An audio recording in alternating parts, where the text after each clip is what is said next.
14. 14. Yep. For Tom,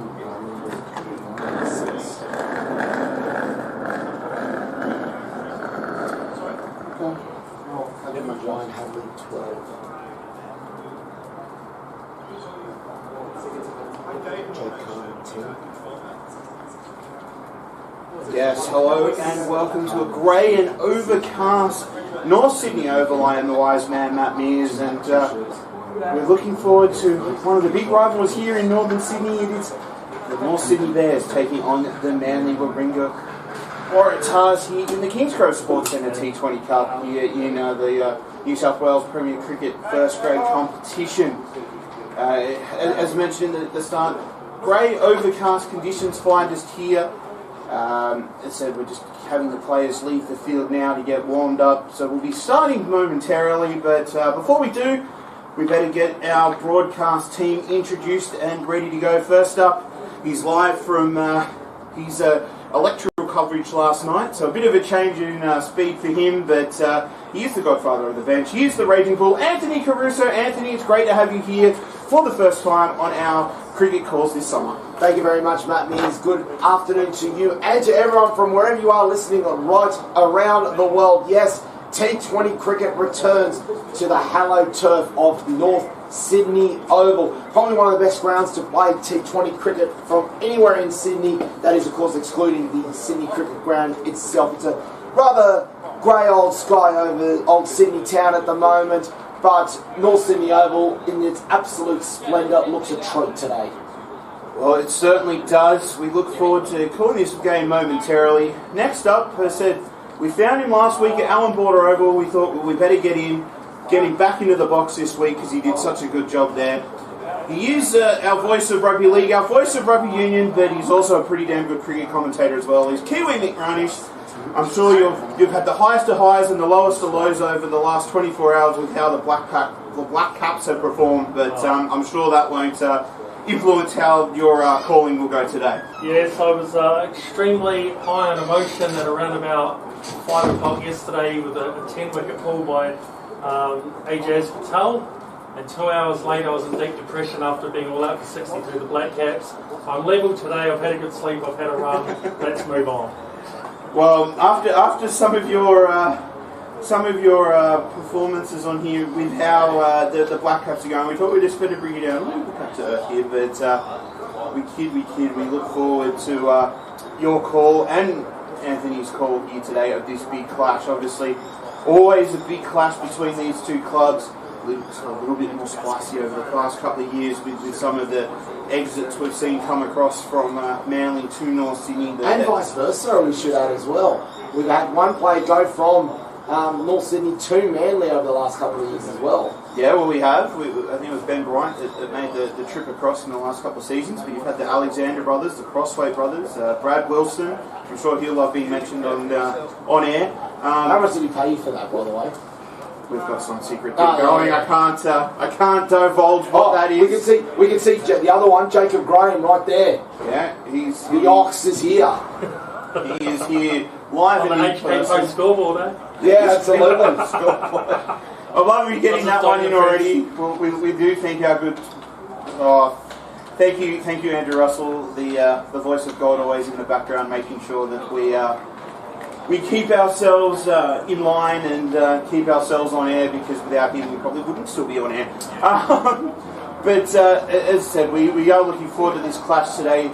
Two big sides named here. Anthony, can you take us through the Manly side? We know there's going to be a few outs with the likes of the Edwards brothers, Steve O'Keefe, Ollie Davies on Big Bash League duties. That game obviously starts tonight. Sixers take the field at the SCG. The Thunder start tomorrow. But can you tell us any big ins for the Manly side? Oh, any big ins? Are you having a laugh? Seriously, there are some massive ins. Let's go through the lineups here. In number 1, we have Ben Bryant. In number 13, we have Elliot Hurd. Number 11, Ryan Farrell. Number 29, Matt Brewster. Number 9, Asaya Vumbaka. Number 14, Alan Beadle. Number 6, Tom Labomsi. Number 12, Ryan Hadley. Number 10, Jake Carden. You want the two big ins? I want to hear them. Here they are. The first one, the king of salad is back. Mickey Edwards. Oh, back. that's a big in. Obviously, he's not been named for the Sixers King of tonight. salad? When you see his hair, you'll see why. Salad is hair. Yeah. We need it. Well, it's an Aussie thing. I don't get it either, don't worry. There is some beautiful salad on that head. He is a beautiful human all round, Mickey Edwards. The bigger name. We said we got big names. We've got big names. I can officially confirm. Mornay Morkel is playing. That's a huge in for the Manly side. Obviously missing those players with into the big bash, but have him running around as your assistant coach and having the odd game. I remember seeing the last time he played. I went down to Manly Oval and watched him open the bowling down there. It was spicy. I think being a game as big as this might just get even a little bit more spicy here at North Sydney Oval today. He might actually wind up properly. You could see some fizz past the nose. Oh, mate. Well, as I said, we look forward to that. It looks like we might be getting that sooner rather than later because North Sydney will be batting first. We haven't had the results of the toss. They won the toss. They did win the toss. We can confirm. Thank you for that. But the openers are there getting ready to take the field. So are the umpires. While we wait for them, Kiwi Mick, we'll count you as a local. We do know that Mossman is your team. We know your bromance. We covered all that last week. We're not going into it again. But as the local North Sydneyan, can you please take us through the Bears side? Absolutely. The North Sydney team in jersey 26 is Rob Aitken.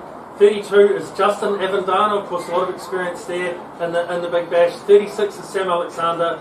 14 is Aidan Barriol. 92 is Matt Alexander. 8 is Brent Atherton, probably no relation of Michael, being an Australian, I imagine. 55 is Tim Reynolds. 29 is Tom Jaggett. 9 is Oliver Knight. 48 is Kobe Allison. And 18 is Jack James. I said, boys, two very experienced sides here today. I can't call it. I think it's going to be a toss of the coin. Anthony, I think I know who you're going to go for, but I'd still like to hear your tip anyway. If it had been what we would have expected from the Manly lineup without the two inclusions, I would have said North Sydney going odds on. With the inclusion of Mickey Edwards and with Mornay Morkel in there, I think Manly go in as very slight favourites. But like you, I think this is a genuine coin flip. Kiwi Mick? North Sydney at home. Yeah, I do like North Sydney at home, but that bowling attack, there's no Steve O'Keefe. I think having him would really put Manly over the edge. He knows how to bowl T20. That's why he's playing for the Sixers tonight. But then again, when you're going to have tall timber like Mornay Morkel and Mickey Edwards, who both... And Ryan Hadley, he's not that short either. No. How can you forget about him? He's also under New South Wales contract, I believe, just a development contract. Yeah. He is still under contract. And Manly taking the field looks to be in their training jerseys, so that's going to make it fun for us commentators. Have to be. Oh, this is going to be fun, this. I might need a bit of a hand every now and then, you know what I mean? I think I'm going to need a hand every now and then, but... At least the batters have got numbers. The batters will have numbers. Actually, to be fair, it won't be too hard, because you can usually tell which is which. You can tell the wicketkeeper, he's got the gloves on. That's Matt Brewster, so the keeper is Matt Brewster out there. Well, he's got the wicket-keeping gloves on, that always helps. So a couple of other ones I could point out there. So the one in the wide brim hat there, that is Elliot Hurd, who's walking out there now. He'll definitely bowl some overs today. He'll be definitely required for some overs today. Izzy Vulbaka, of course, one of their two leg spinners, the other one being Ryan Farrell, who is captaining them today. Yeah, no Jay Lenton, no some of their other big names here. He's done a lot of captaincy in the junior development grades at Manly, so good to see him take the reins here today. But as I said, we are waiting for the players and umpires to get in position, as they do, and we look like we're going to have... Is it Morkel opening up? It does look like Mornay Morkel will be taking the first over from the Fig Tree or northern end, the Bob Stand end here of North Sydney Oval. Right. So, to take us through the first 5 overs, it'll be Kiwi Mick Runish. Yes, here we go, live action, the big derby here with Norths and Manly. Of course, a lot of rivalry there with these two teams just down the road from each other. Mornay Morkel, this is going to be explosive stuff. The big South African here has played many a test one day in 2020 for his country. Will be firing in here from the Bob Stand end of the ground. A massive run up here starting just outside the circle he will be. It looks like it will be Jagged to take the first ball, Avendano at the non-striker's end. And not a bad crowd here, pretty cold grey conditions, but quite a lot of people in the grandstand here. Of course, the second grade playing before this, so they've stayed on to watch this game as well. And Jagged just having a bit of a look at the pitch, doing a bit of gardening as we wait for the first ball. They moved pitch for this one from the BGs that played earlier today. They've now gone to the eastern side of the square there. So the freeway edge of the pitch is where the short boundary is today. And I mean, that's already short enough considering it is North Sydney Oval. Oh, God, very short boundaries here. So here we go. Morné Morkel got here about an hour before the game, and he was in the grandstand with his team, and he is playing. So a lot of interest here. Here he comes in, charging in for the first ball of this match. Right arm over the wicket. There'll be some fireworks here. Good length ball with Jagged here. Well, he didn't know where that went. He pops it into the onside for a single, though. But he certainly didn't intend it to go there, did he, Anthony? And it's a no wicket for one early on. Just to get a little trickle over the way, actually we can confirm it's not Morkel bowling, it is Ryan Hadley, but the pair of them look very similar in terms of bowling. They do. So, this is what I said, Ryan, do not underestimate Ryan Hadley. There is some serious tall timber in this Manly lineup. Similar action too, they're doing quite short, yeah. Absolutely. In fact, all three of them very front-on bowlers as well, so very similar actions. Hadley again now, Avendano, so this will be an interesting battle here, and it's a bit short of a length. Oh, and that's hit him right in the midriff there. A lot of bounce here on this North Sydney pitch, and as we said, that late change of the pitch, he went out there and it's a bit of a green surface. Anthony Caruso, so nice couple of balls early. I think he's hurt. He's not looking comfortable there at the moment. That looked like it's clocked him under the armpit on the chest. That would have stung a bit. And Ryan Hadley, he gets a lot of bounce off this deck. It is a little bit greener, this one, compared to the one that PGs were playing on beforehand. And I think that would have tickled. So here goes Hadley again. Very long run up here. Tense early stage here in the power play. This is a bit fuller, and it's edged away there to the man behind the wicket. No run. Nice start here by Hadley. I fielded there by Mickey Edwards out there. You can see the blonde curls just being kept in the cap there. Well, it said we've Kiwi Mix on a new word. But it said if you are tuning on Triple H 100.1 FM, you think that you want to be able to see the pitches and still hear our commentary, you can. We are now live on Frogbox calling this game, so if you are tuning in via the Frogbox website, check North Sydney social media for that. You can get our commentary in the background of that vision as well. So perfect for all you cricket lovers. Here goes Hadley again now to Avendano. This one he blocks it with respect. So very tight start here by Hadley. 4 balls gone and only 1 run on the board. And really Manly making a bit of a mark early doors, just tying North Sydney down. Absolutely. They're going to try and look to dominate early with the fresh pill. They're going to try and use this extra bounce they're getting out of this deck to try and shut things down early here. There's a lot of pressure being built on there, and Avendano is not looking entirely confident at the moment. So here we go, Hadley again. Manly right up for this match. Both these teams are with the derby, of course. Runs in, bowls again. This is a good length again. And was there an edge on that? No, there wasn't. Straight through the keeper. But he's moving this ball around a little bit in the air. Very good bowling. 1 ball to go in this first over. Only 1 on the board. Absolutely cracking over this. There hasn't been a single ball out of position at the moment. Now, when it comes to T20, they talk about not wanting to allow the batsmen to have any sort of rhythm when they're facing these deliveries. So the question is now, if you're hitting a good rhythm right now, do you as a bowler want to keep going, or do you want to mix it up so they don't get settled in? You might be thinking now, if Avendano is starting to understand the pace a little bit, there may be a change-up coming. Here goes Hadley again. Last ball of the first over here in the Kingsgrove Twenty20 comp. And it's pushed through to the offside there. The man in short mid-off picks it up. 1 over gone, no wicket for 1 here. Very good start for Manly with the ball. That's a great start there. And in actual fact, he's gone the double bluff and he's bowled it in the channel. And absolutely nothing Avendano could do except play it safely away. Jagged still remains on 1, Avendano on 0. And don't forget, ladies and gentlemen, of course, we'll be giving you updates throughout the day of the other matches because there are 9 other matches in the Kingsgrove T20 Cup happening today. Well said, yeah, 0 for 1 here off 1 over on the HK Post scoreboard. I think if it's Justin Avendano, it said not making the Sixers team today, but could have been playing for the Sydney Sixers tonight against the Stars, but having the lineup of like Billy Stanley and Antel, who would you rather face? Would you take a bit of Glenn Maxwell over Morné Morkel? I don't know. So it looks like Edwards is opening from the other end, so just thanks to the scoreboard here. Of course, the Manly players don't have the numbers on the jersey because they've got the warmer tops on with this colder weather. It will be Jagged to face now. and he scored 63 against Sutherland last week in their match in this T20 comp, so coming off a good score there.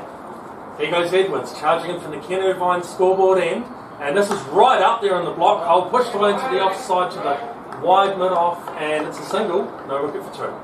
Jaggett moving on to 2 now, having picked up both of these runs. They're very full there from Mickey Edwards in particular, Mearsy. Normally known as someone who likes to bang it into the deck hard, but that was quite full. Well, I think that they know that with the short boundaries here, any chance that you can give the batsmen to free their arms up and have a good swish at the ball, it's going to disappear to the boundary. So you need to be full, you need to be straight, restrict the amount of arm movement that you give the batsmen so that, yeah, keep it tight, build that scoreboard pressure for the Bears and try and make them play some silly shots.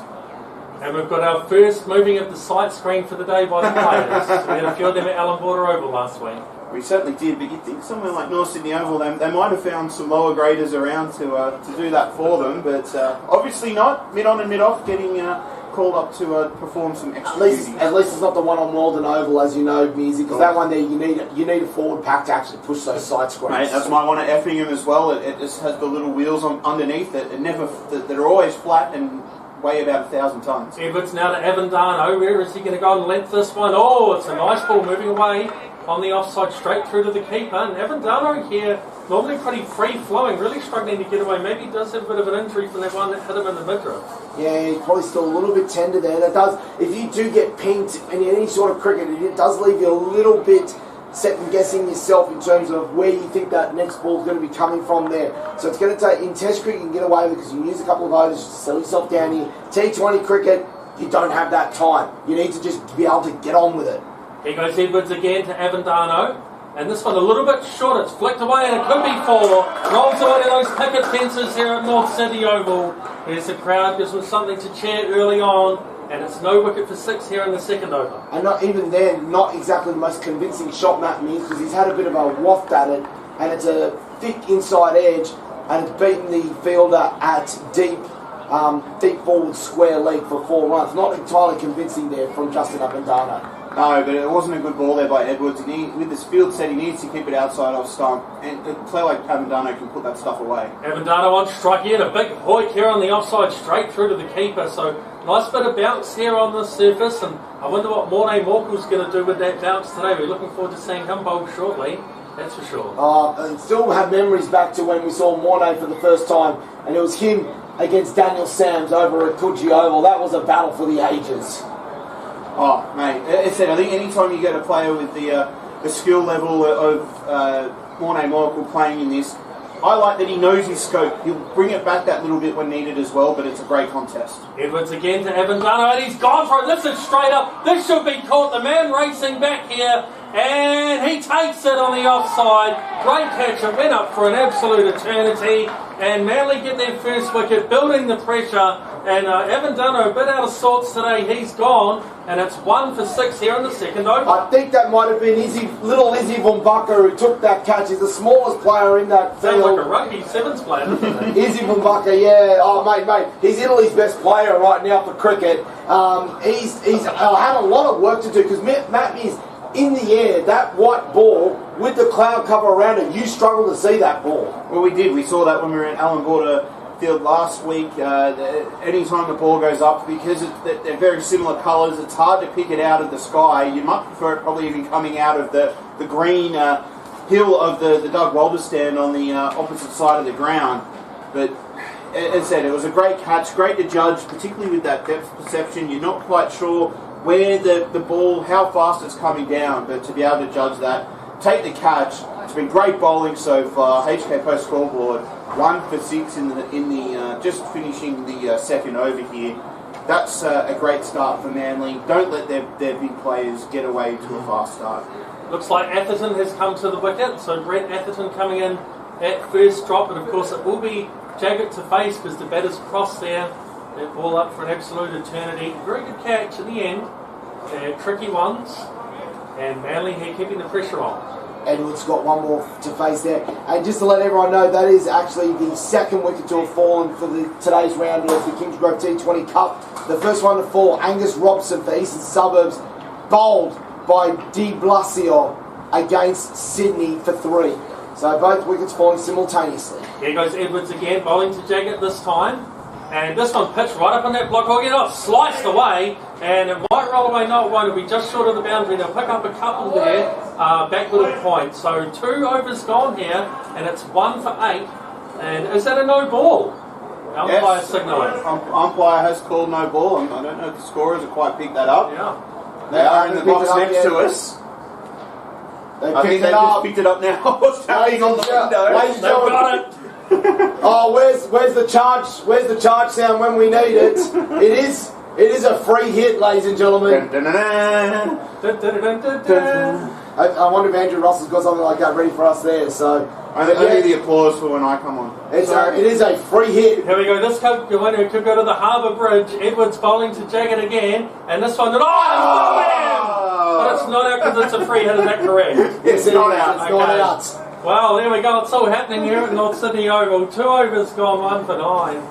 Wow, what a waste of a seed that was. Oh mate, well as I said, I think any spot, anywhere he bowled that, it was going to look to disappear into Sydney Harbour. But good for Mickey Edwards to know that he's got the radar on today of the base of those stumps. I don't know if he's enjoying opening the bowling with Brian Hadley as the one game he did get to open with me in the old NWCA T20 comp. He went I said probably enjoying being here on Triple H's coverage and the Fox Box coverage here for North Sydney. So if you do want to see the pictures here and also hear our commentary, Yep. we are coming through live and clear on the Fox Box coverage as well. Check out North Sydney's social media. They'll give you the link and you'll be able to see the pictures of this wonderful ground, this wonderful game, and hear our commentary as well. Flash calls around the grounds, and we do that, of course, for ISC Sports. We're going to go over to the game between Parramatta and Penrith at Maryland's Oval. Penrith are off to a flyer after 3.3 overs. They're 0 for 49.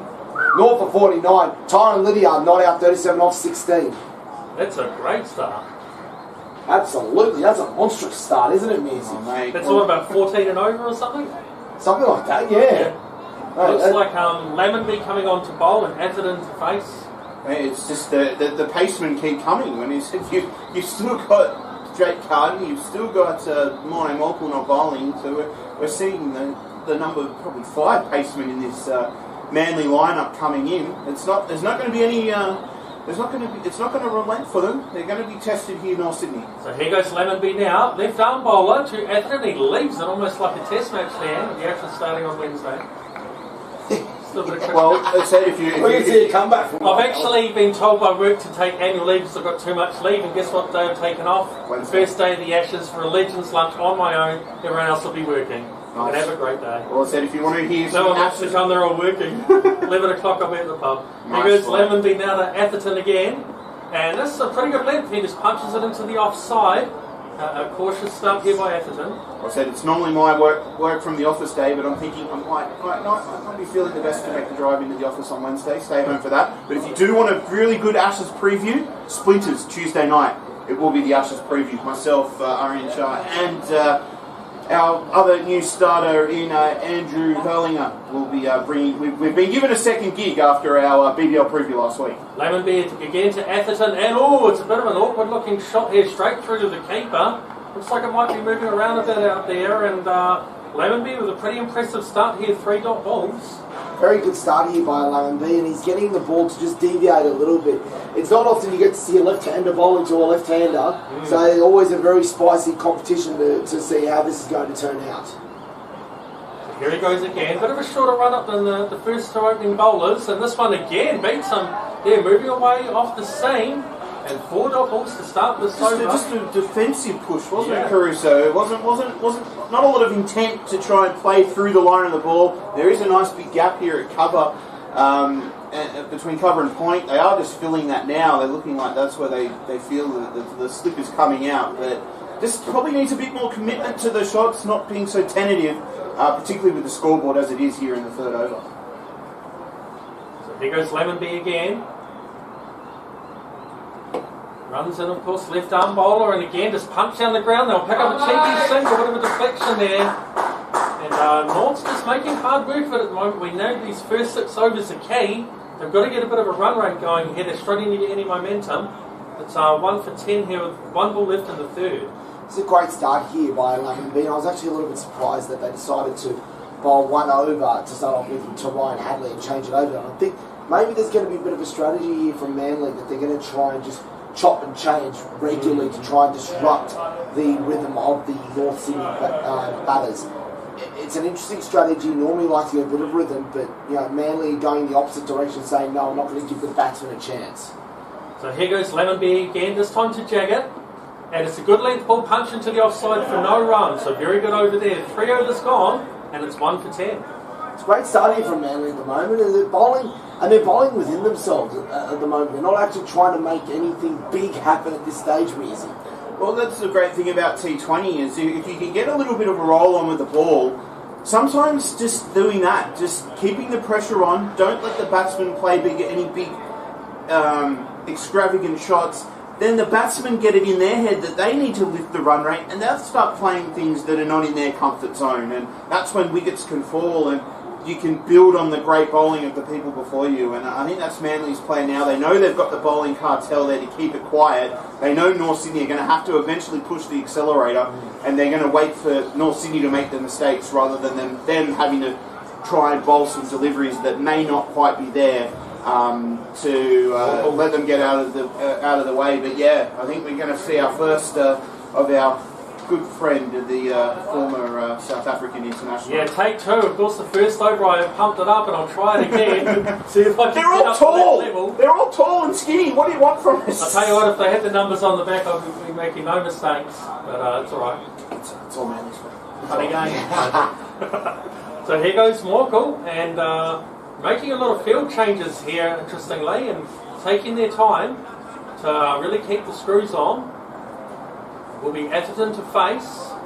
How must he be feeling now, facing up to one of the biggest bowlers from South Africa? Here goes Morkel, the big machine. He runs in, and again, he punches it into the pitch and no run. He literally did punch it. Yeah. He was not bowling at 100%. You could tell. He strolled up, didn't he? He just strolled in, and it's just reared up off the length and hit him in the gloves. That's why we're saying that he literally punched it away. But I've enjoyed his commentary on Fox's WBBL coverage and a few of the state games. It's a bit better than Brenton Spree, but there's a lot of things better than Brenton Spree, to be perfectly honest. But it said some great insight. Maybe we can hear from him later in the coverage. So here goes Morkel again, the big South African. He runs in, and it's short of a length again, and they're not getting that away. Atherton punches it into the ground again, take 2. It just ambles in, hits the crease, and just goes bang. Yeah. Straight to the It's middle. shoulder. Medium pace It's runner. just all shoulder, and it's just you just watch him just unload through the bowling crease. I wish I could do that. This is scary. Can you imagine what he would be like to be bowled at 100%? He'd be badging batters right now. Maybe about 145 in his take, would he? Oh, easy. So here goes Morkel again to Atherton, again short of a length, and it's hoiked away into the onside. Can we pick up a couple here, Atherton? The fieldsman's running across on the boundary here at North Sydney Oval, fires it in back to the bowler, and they'll pick up a couple. I think if he was at full pace, Brewster would probably have to keep in the fig tree. That's how far the ball would probably shoot from this North Sydney over pitch. Well, Brewster, he's not short by any means, but even he is short compared to some of his bowling attack. And you'd be wondering if one of these actually does take off, will he be able to glove it? Here goes Morkel again, and this one again short of a length. A massive swing and a miss here by Atherton again. Him and Evan Darno have been struggling to get the ball away. And here on the 4th over, it's 1 for 12. So Manly right on top early doors. I wonder if this pitch, though, will play the same for both teams, or is it good bowling or not so good batting? We'll probably find out as the game goes on. When we had a look at both pitches out there, they did switch from the PG's game that was here earlier. A lot more grass on this pitch, so it is going to favour the fast bowlers, particularly early. But I think any pitch that you bowled Norne Morkel on is going to suit him. So here goes Morkel again to Atherton. And this one pitched right up. Oh, not a bad shot here, but straight to the man. It's short but on. A little bit of a slog though, wasn't it? So I said, I know we've got the frog box coverage here, but I wish we could zoom in and see if his eyes are open as that ball's coming towards him. I know mine wouldn't be. I'm pretty sure he was swinging blind just then. Yeah. He is basically putting his bat there and hoping for the best. So here goes Morkel, his last ball of the over. Isn't it great to have these sort of players in these grades? Here he goes now, and a slow ball, and it's pushed away into the offside there to the man at point, no runs, so 4 overs gone, 1 for 12. It's only 3 and over.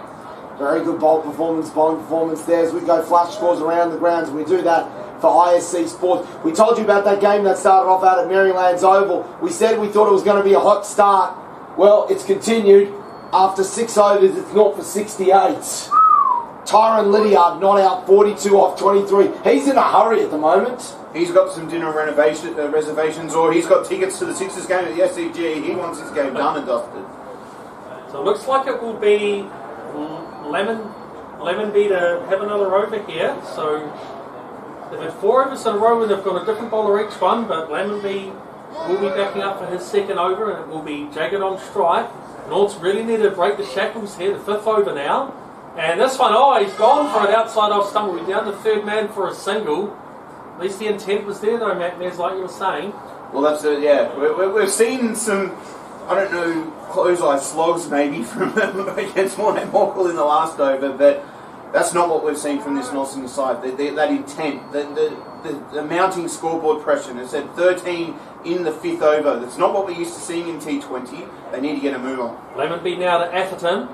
This one a bit shorter. He's gone for it and has bounced over the keeper. What's their bat on that? The fieldsman racing around. They'll pick up a couple here. He fires it back into the bowler. Definitely was an edge, but it was a very difficult chance for the keeper though. Yeah, just too high. Just too high for him. It was a very good bouncer though. I mean, that unsettled the batter there.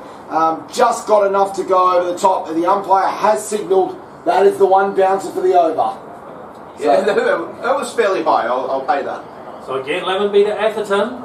This one a bit of a slower ball. He's punched it over the fieldsman there at point. It's a bit of a slow outfield. The man racing across, and they will just drag it in there. Will they run back for 3 as the fieldsman throws it in there? So that's a bit better by North. So just breaking the shackles a little bit, getting a bit of momentum. Yeah, just a bit wide there from Lemonby.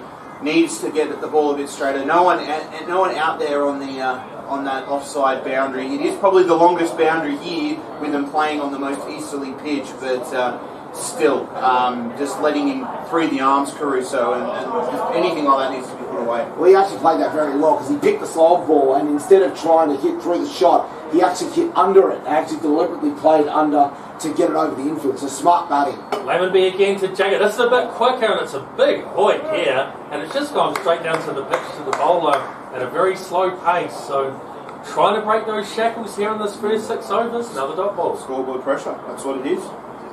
Scoreboard pressure indeed, and they're finding it very difficult to get this ball away, which is. It's a little bit, the pace is a little bit variable at the moment. We've seen some absolutely take off, and we've seen a couple of them just hold up a bit. So here goes Lemonby again, left arm bowler, and he's gone for this. He edges it, and that's 4 between the keeper and the man at 3rd man position there. Bit of a lucky one, but they'll take it. 1 for 22 here, 1 ball left in the 5th. Well, yeah, exactly. They'll take the runs as they can get them. North Sydney at this stage of the innings. It was a bit streaky, but no slips, and the man at 3rd man, he was a bit squarer. He has gone a bit finer now for the edge, but I said it. When you look at My Cricket on Monday, it's not going to tell you how you scored them. It's just going to say that it's a 4 more to the total. Lemonby again, his last ball of the over to Jaggett, and he punches this away to backward point for no run. So 5 overs gone, 1 for 22. Over there to Anthony Caruso. Flash scores around the grounds. We're going to check in with our good friends from Northern District who have got an away game against Western Suburbs at Pratton Park. Of course, remember a couple of years ago that monumental game they had at Mark Taylor Oval that went to the Super Over. Yeah. I don't think that may be happening this time around. Western Suburbs won the toss, elected to bat, probably regretting that decision. They're 3 for 27. Oh, well, they said what position would you rather be in? Would you rather be 1 for 22 or 3 for 27? I don't know, but both teams are going to need a move on here, and as I said, it doesn't get much easier with Nicky Edwards to come on and bowl this next last over of the power play here, Mr. Caruso. I think North Sydney, they're going to have to do something here. They need to take advantage of this last over with the fielder. Edwards comes in, bowls the ball. Atherton tries to go for a swing. He'll miss all of it. And he'll go through for a single. The score remains 1 for 22. Well, yeah, they need to do something here. You saw the remnants of that with that first delivery. It's just another wild slash outside the off stump. Trying to get some bat on it. They do have the man back at 3rd man to protect for it, but They said they need something here. They just need some bat on ball here, I think, North Sydney.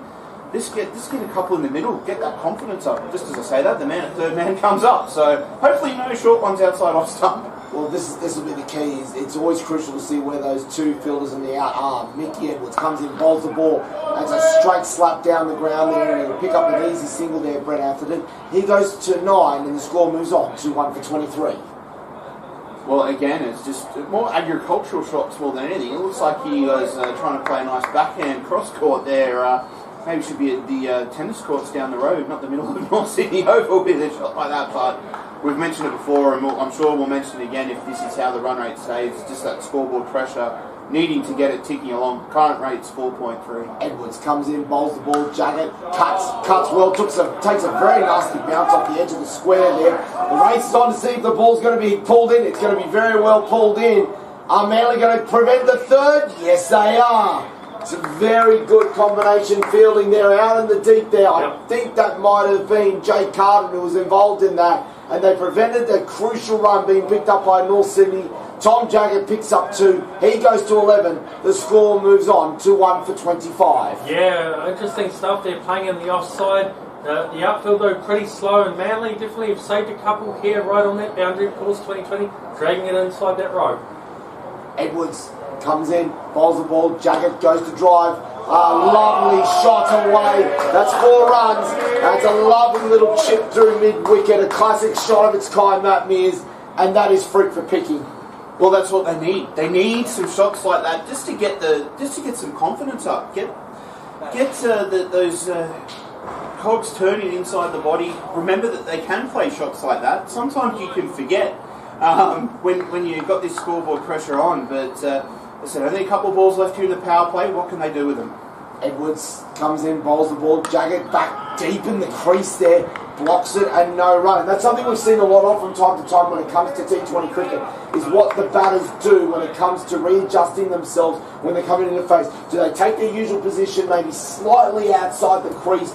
Do they move forward a bit further? Or, as we've seen a lot of in T20, they get deeper in the crease sometimes. Like Aaron Finch always bats outside his crease, doesn't he? By quite a bit. But we'll come back to that in a moment as Mickey Edwards comes in for the last ball. He bowls the ball, Jagged goes for a cut and misses it all. And that's the end of the over. That is the end of the power play as well. North Sydney 1 for 29. And you'd say probably slightly advantaged Manly at the end of the power play. But North Sydney crucially have gotten through that, only losing 1 wicket, Matt Mears. Well, they have, and I don't think we need another variable thrown in, but a little bit of thunder being picked up in the effects mic here. We certainly want to see how this enthralling game's going to finish up, but you sure that wasn't David Gainsford just walking by, was it? Unless it's got a good 5 second delay, I'm not quite sure. I wouldn't say that to Gainsy either. Maybe you will after the sledge you gave me before we came on air. I wouldn't say anything like that. I love you, Gainsy. It's all good. But as I said, it's 1 wicket's probably the only thing that's in favour of North Sydney. Would they want to have another 15 runs on the board? I think so. Yeah, the run rate's a bit low, isn't it? Yeah, it is. That's what you look at. It said a run rate under 5 and over in the power play. 4.8. Thank you, scoreboard. We love the new scoreboard here. We've called a few rugby league games here. We love the scoreboard for that. Love it even more for cricket. Even if there are a couple of people that maybe in this box that don't like it so much, but we love it here for our commentary.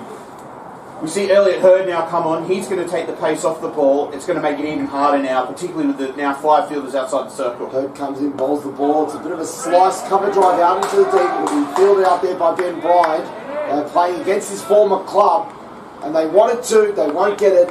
Jagged Atherton only picks up 1. He goes to 10. The score moves on to 1 for 30. And interestingly, here the first 6 overs they bowled all pace, so they bowled no spinners on that first 6 overs, saving them like some teams do, especially in that T20 World Cup, saving the spinners for after the power play to try and tie things down in that middle period. Here's the other thing we're going to see here. We see a lot of it in T20 cricket, that the off spinner is going to continue bowling around the wicket to Chris Green's probably the one that really popularised it. Hurd comes in, bowls the ball, Jagged steps back-footed cover drive, goes out to the fielder in the deep, just the 1 run. He goes to 16, the score is now 1 for 31. Yeah, I think Chris Green, and obviously he spent some time at Manly, I'm sure Elliot Hurd, and and he had some great conversations about off-spin bowling. But just to the right-hander, it doesn't let you free your arms outside off stump. So you can set a field on the leg side, tie them down that way, and Elliot Hurd, I think, has learned some good lessons. Hurd comes in, bowls the ball, gets jammed into the block hole, but Atherton manages to dig it out. He only picks up 1, he goes to 11, the score moves on to 1 for 32. Well, again, even you see the dynamics of the off-spinner to the left-hander, again, can only really play it outside off stump, set a good field for that too. Hurd comes in, charge down there, the call for catch it, and it is taken. And Tom Daggett has holed out to his former teammate in Ben Bryant. Elliot Hurd takes the wicket, and North Sydney are 2 for 32. On the HK Post scoreboard, as again, that scoreboard pressure, you see the spinner coming on. He's bowling for the right-hander. This lakeside boundary, this western boundary, is the longest one that you can possibly have here at North Sydney with that pitch so far across to the east. And just not getting a good enough hold on it, Kiwi Nick, and that's scoreboard pressure for you. They've had to play the big shot, doesn't come off, and the man was there to accept the catch. Yeah, that's right. Once you've got those fielders scattered out on the boundary, going to that corner area, easy catch right in front of us, wasn't straight to the man. So, Jacob Avendano could be 2 of their most dangerous batters, but Norths are gone already. They've got a lot of work to do.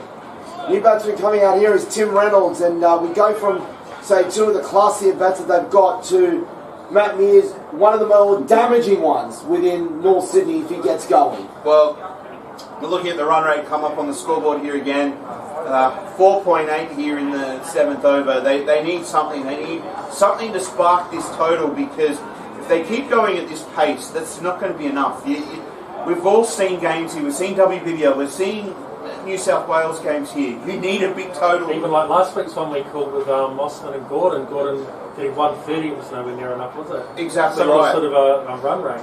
Exactly right. It said like teams don't fear those totals chasing. Hurd comes in, bowls the next one, and he's rather short. He's going to get away with just conceding a single, and Reynolds had to rush through a little bit lethargic on the run, but he's off the mark, and North Sydney are 2 for 33. Hurd usually likes to get through his overs fairly quickly, but even then there are a few fielding changes that are occurring here as Atherton comes in to face now. Hurd comes in for the last ball of the over, bowls it, it's going to ram him on the pad there, but it is very, very difficult to get an LBW when you're bowling around the wicket. That's the end of the over. A good one there from Elliot Hurd.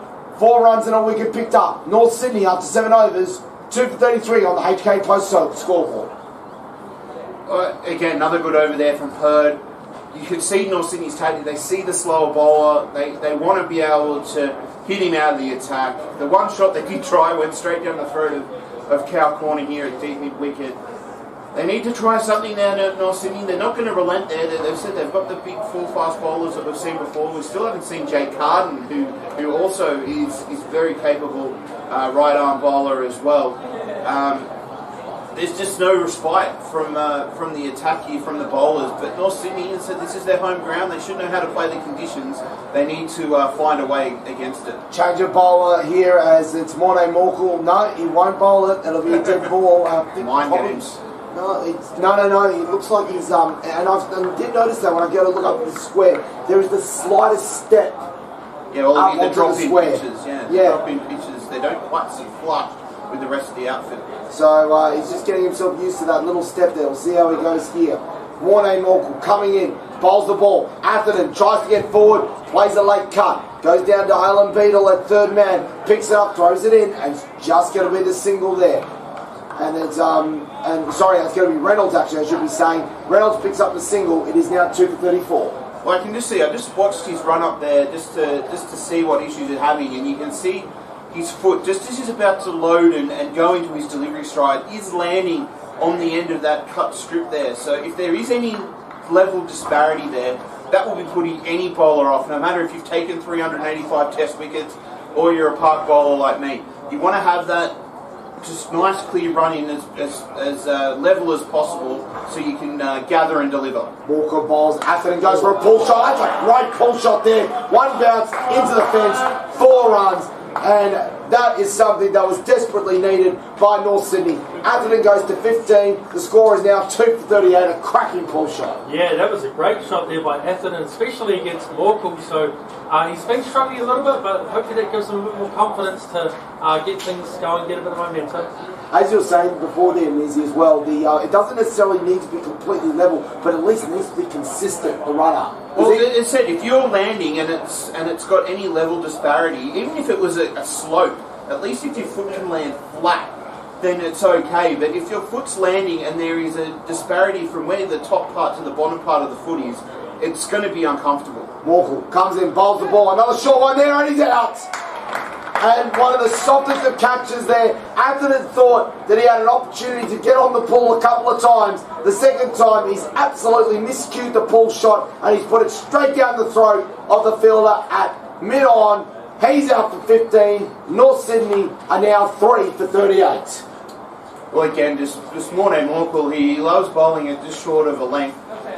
With his size, he's going to get extra bounce, and as I said, it's the old batsman's adage. He played one good pull shot, and they thought, well, he's bowled the same sort of delivery. I'm going to do it again, but as I said, just getting a little bit extra lift, hits a bit higher on the bat, and can just pop up to the man there at short mid wicket. Not what the doctor ordered there for North Sydney, but yeah, now 2 for 38 on the HK Post scoreboard. The new batsman coming in, number 14, Aidan Barriol, the ex-Manly, ex-Sutherland wicketkeeper batsman. And Matt Mears, he had a breakout year last year for North Sydney in first grade, and he's going to be looking to continue that momentum, especially considering that he is one of 3 players in line to eventually take over from Peter Neville for that all-important New South Wales keeping role. Well, said at the moment, you probably would say that he is in that number 3rd spot. As said, the likes of Matt Gilbs and Baxter Holt are in that New South Wales scene. We haven't seen him there quite yet, but as I said, he has been making a name with some of the scores that he's been putting on the table. Obviously being caught behind someone like Jay Lennon at Manly. Seen him go elsewhere, but boy, has he taken the most of his opportunities. Morkel to Barriol there, and a lifting delivery, and a little bit of a waft out of it. You've got nothing on the bat, and it is no run. The score remains at 3 for 38. Yeah, Morkel here, after being hit for that boundary, he's come back with a wicket, and then a nice little ball that's jagged away, so he's just up the ante a bit there after being hit by a ball. Just picked the pace up a little bit. Yeah, bowlers don't like that. No matter where you're going, you thought, I'll just have a nice leisurely roll over in the afternoon. You get smashed for 4 like that. That goes out the window. The red mist comes across the eyes, and we could be in for a little bit of fun. Still 2 overs to go after this. What is the worst shot to concede as a bowler? Is it getting straight driven, or is it getting pulled successfully? The one I've hated the most was getting hit for 6 into BP at Balgala Oval. Morkel bowls the next delivery there. A little bit of a slower delivery, and Barriol skews it away to cover point, and there is no run. The score remains at 3 for 38. So what was that? That would be an on drive actually from straight drive / on drive. Yeah. For those who don't know, Balgala Oval actually sits below the road.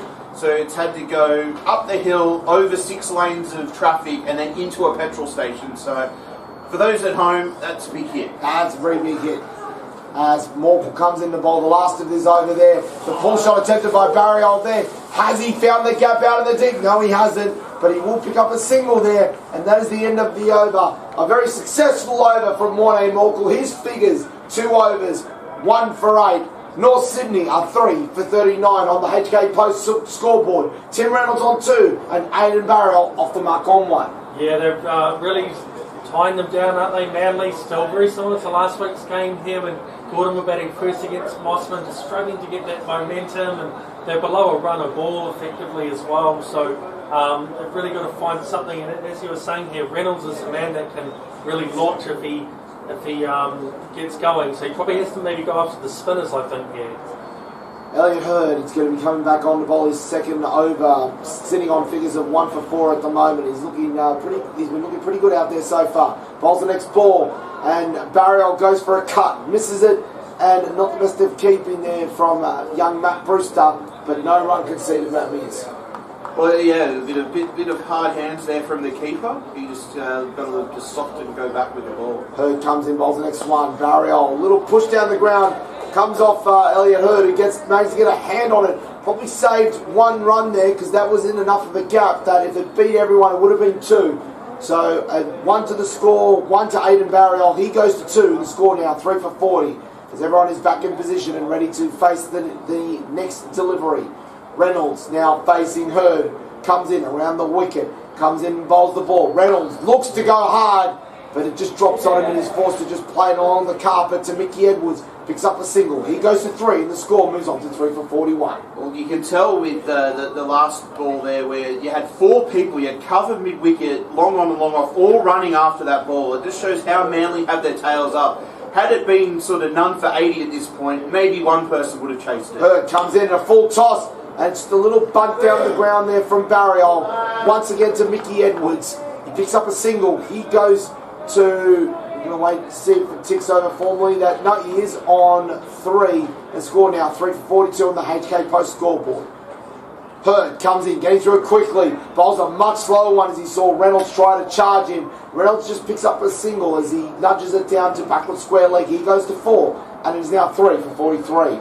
Getting through the overs here very quickly. Rushing through it, not giving the batsman a chance to settle. Hurd bowls the next one there, drops it shorter into the pitch, darts it through. Well taken there by Brewster. It's the end. That's the end of the over. Very quick finish to that over there. Like Ravi Jadeja. Well, I said the scoreboard can't even keep up. There it is. It ticks over 2 overs. But as I said, when you're in this sort of position, if you've got a spinner like Hurd that can just rush through an over, get it done in 2 minutes, and can do it for over after over, the opposition batsmen just lose sense of how many overs are left to go. And you can look up at the scoreboard, and when you think you may have 10 to 12 overs to go, you might actually only have 7, and that can play mind games on the batsmen that are out there at the crease as well. Change of bowler once again, and they're keeping up this strategy of changing the bowlers regularly at the city end of North Sydney Oval. We think it's going to, I think it will be Ryan Hadley who's now going to be back in attack. Part of the New South Wales Futures 11 squad here. Hadley comes in, bowls the ball. Reynolds blocks it forward to short cover, and there is no run. Well said. If you are listening on Triple H 100.1 FM, we are very thankful that you are. But if you're listening to this game and want some pictures, we are also doing the commentary for the Frog Box system here at North Sydney Oval. So if you look up North Sydney's social media, their Twitter, their Facebook, etc., you'll be able to find the link to the game. You'll be able to watch the pictures here, and you'll also be able to hear our commentary too. So we thank North Sydney, and we feel honoured to be providing commentary for them as well as Triple H today. Hadley comes in, bowls the ball. Reynolds goes for a massive swipe, but mistimes it absolutely straight down to mid-wicket, and there is no run. The score remains 3 for 43 on the HK Post scoreboard. Reynolds definitely trying to get on with it, isn't he? He's got a lot of intent out there. He's only just got a few singles so far, though. He hasn't really got hold of one, so I think something's going to give here, though, either a wicket or a few boundaries. He's more worried about his back giving at the moment because he's been looking at the toe of that back quite a bit from a couple of those shots so far. Maybe he might be having a visit to his bat repairer. Hadley comes in, bowls the ball. Much better shot there by Reynolds. Drives it through, gets 1, beats the gappy. This could be 4. It is 4.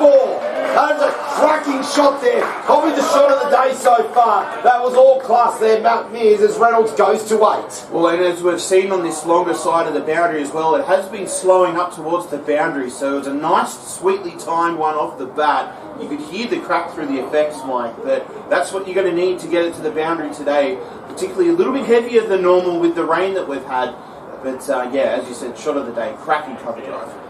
Reynolds now facing up to Hadley. Hadley bowls the ball there, and it's beat him, no, it's an edge, and he's gone. He's out caught behind there, and a great comeback there by Ryan Hadley. He finds the outside edge of Tim Reynolds, and it's gleefully taken by Matt Brewster behind the stumps. Reynolds caught Brewster, bowled Hadley for 8, and North Sydney are now 4 for 47 on the HK Post scoreboard. Well, that's exactly what North Sydney didn't need. It's finally starting to find some rhythm out there, but the difference between those deliveries, Kiwi Mick, the first one, a lot of intent, plays that beautiful cover drive, but then that one, it's a bit shorter, more tentative out there, just sort of holds the bat outside the off stump, it gets the edge, Brewster does the rest, but that's not that intent that they need there, North Sydney. Yeah, interesting. The last 2 wickets, so after being hit for a 4, they've got to wicket the ball after, and the bowlers adjusted the length or the pace of it. So Manly a little bit of a step ahead of North Sydney at the moment here. They're just really in control of this game, pretty much at the 10 over mark really, and 47 runs on the board for 4 wickets. North's got a lot of work to do here to get up to maybe 140, 150 if they possibly can, but it's not looking likely at the moment. The new batsman out there, number 9, Oliver Knight. And another one of these all-rounders. North Sydney really have become a team of all-rounders as of late. A lot of them can bat, a lot of them can bowl. And that's what you want in T20. Absolutely it is. So Oliver Knight's going to have a bit of work to do. He's going to go flush scores around the grounds. We've been following that game out at Maryland's Oval between Parramatta and Penrith. A couple of wickets have fallen for Penrith, but the momentum so far has been maintained. After 11.3 overs, Penrith are 2 for 117 already. That is going to be a big total. Well, we'll keep an eye on that as the day progresses, because that could really be anything, particularly with a wicket still in the shed.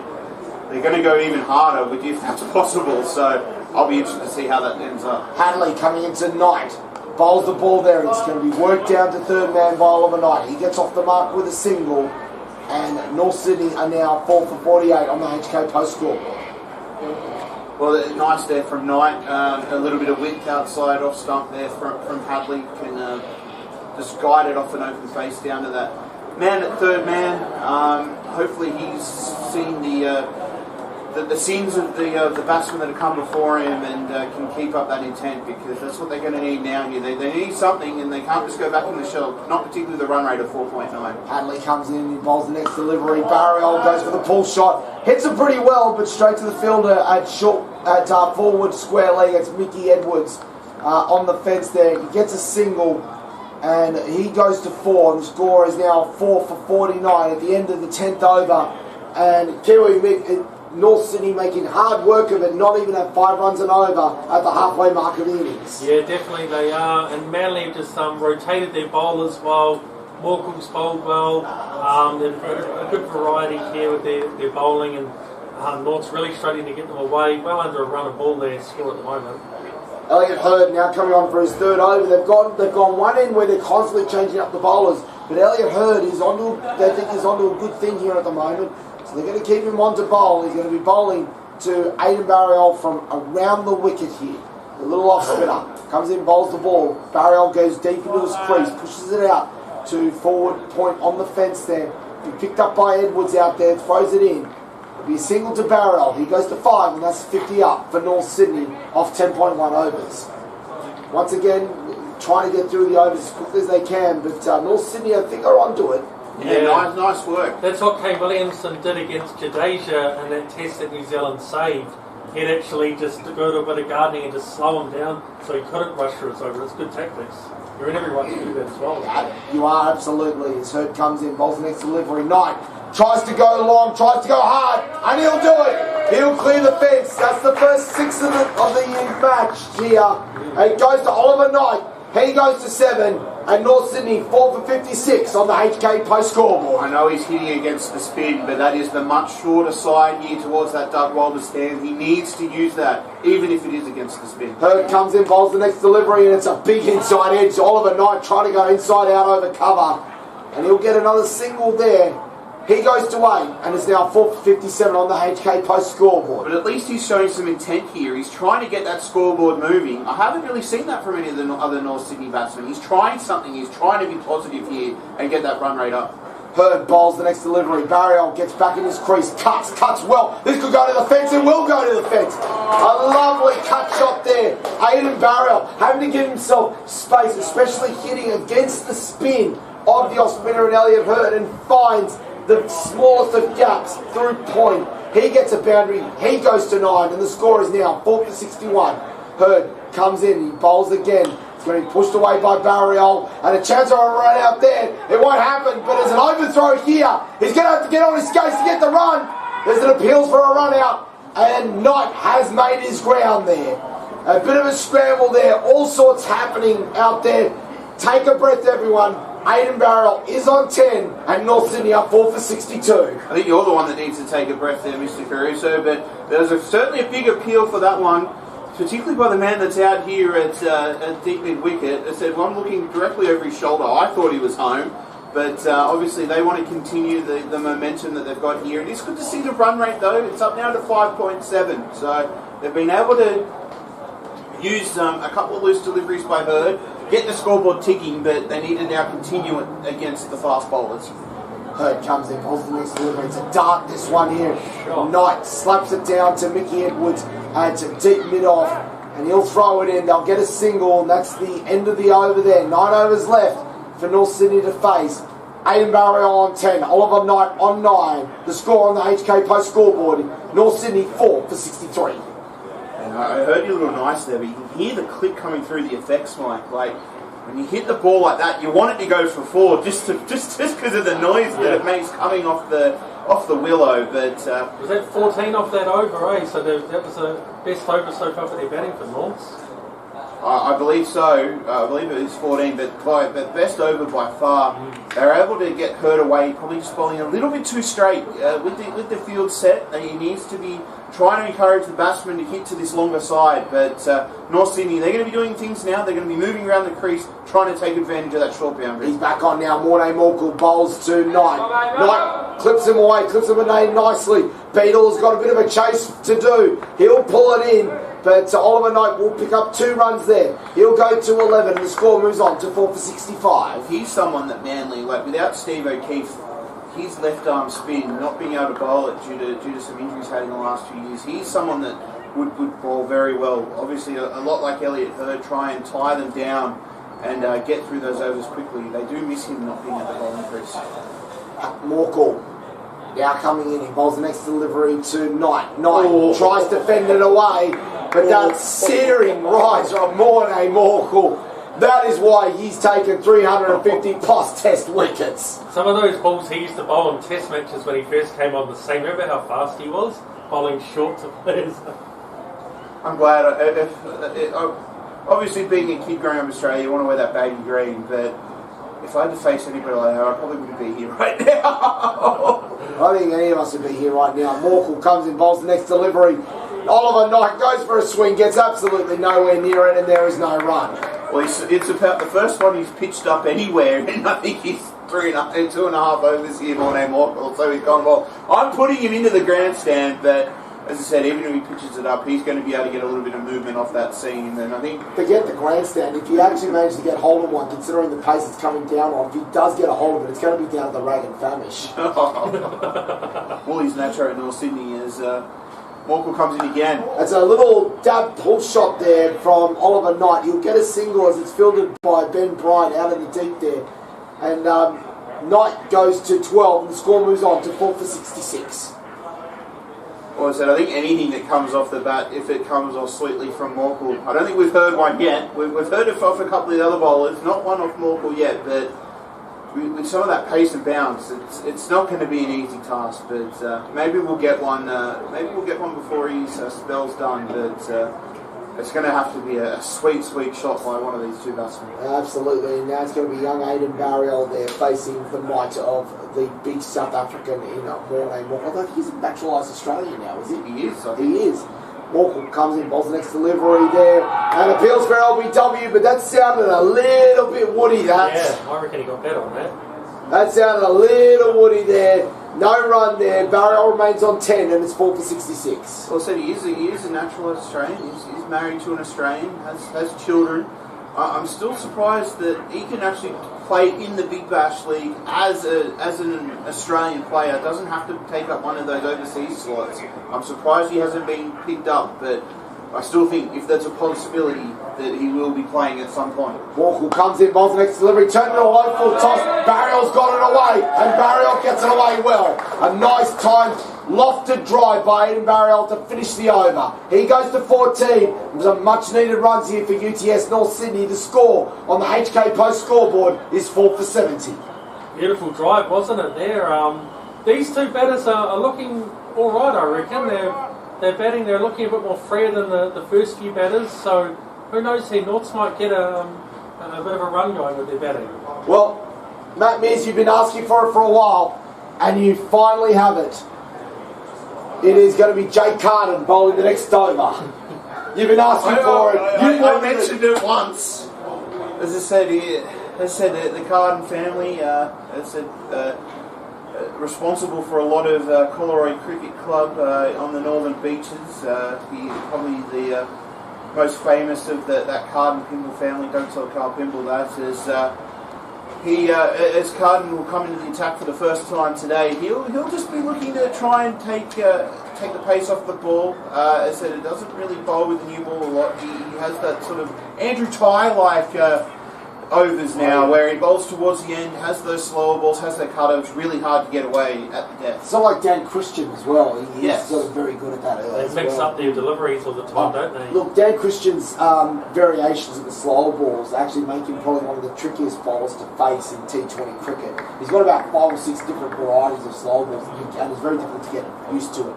Carden comes in, bowls the next delivery there. Yeah, look like Christian, tried to, very Dan Christian-esque, yes. As Oliver Knight slaps it down to deep mid-on and he will pick up a single. He goes to 13 and the score moves on to 4 for 71. A couple of bit of an adjustment in the field here at the moment as they adjust for the right-hander and Aidan Barriol. A bit of the strategy they're looking to try and play here. You can see they're setting the field quite straight here. There's only 3 fielders behind square now, so they're setting a very straight field, so probably trying to encourage Jake Carden to bowl full and to bowl straight.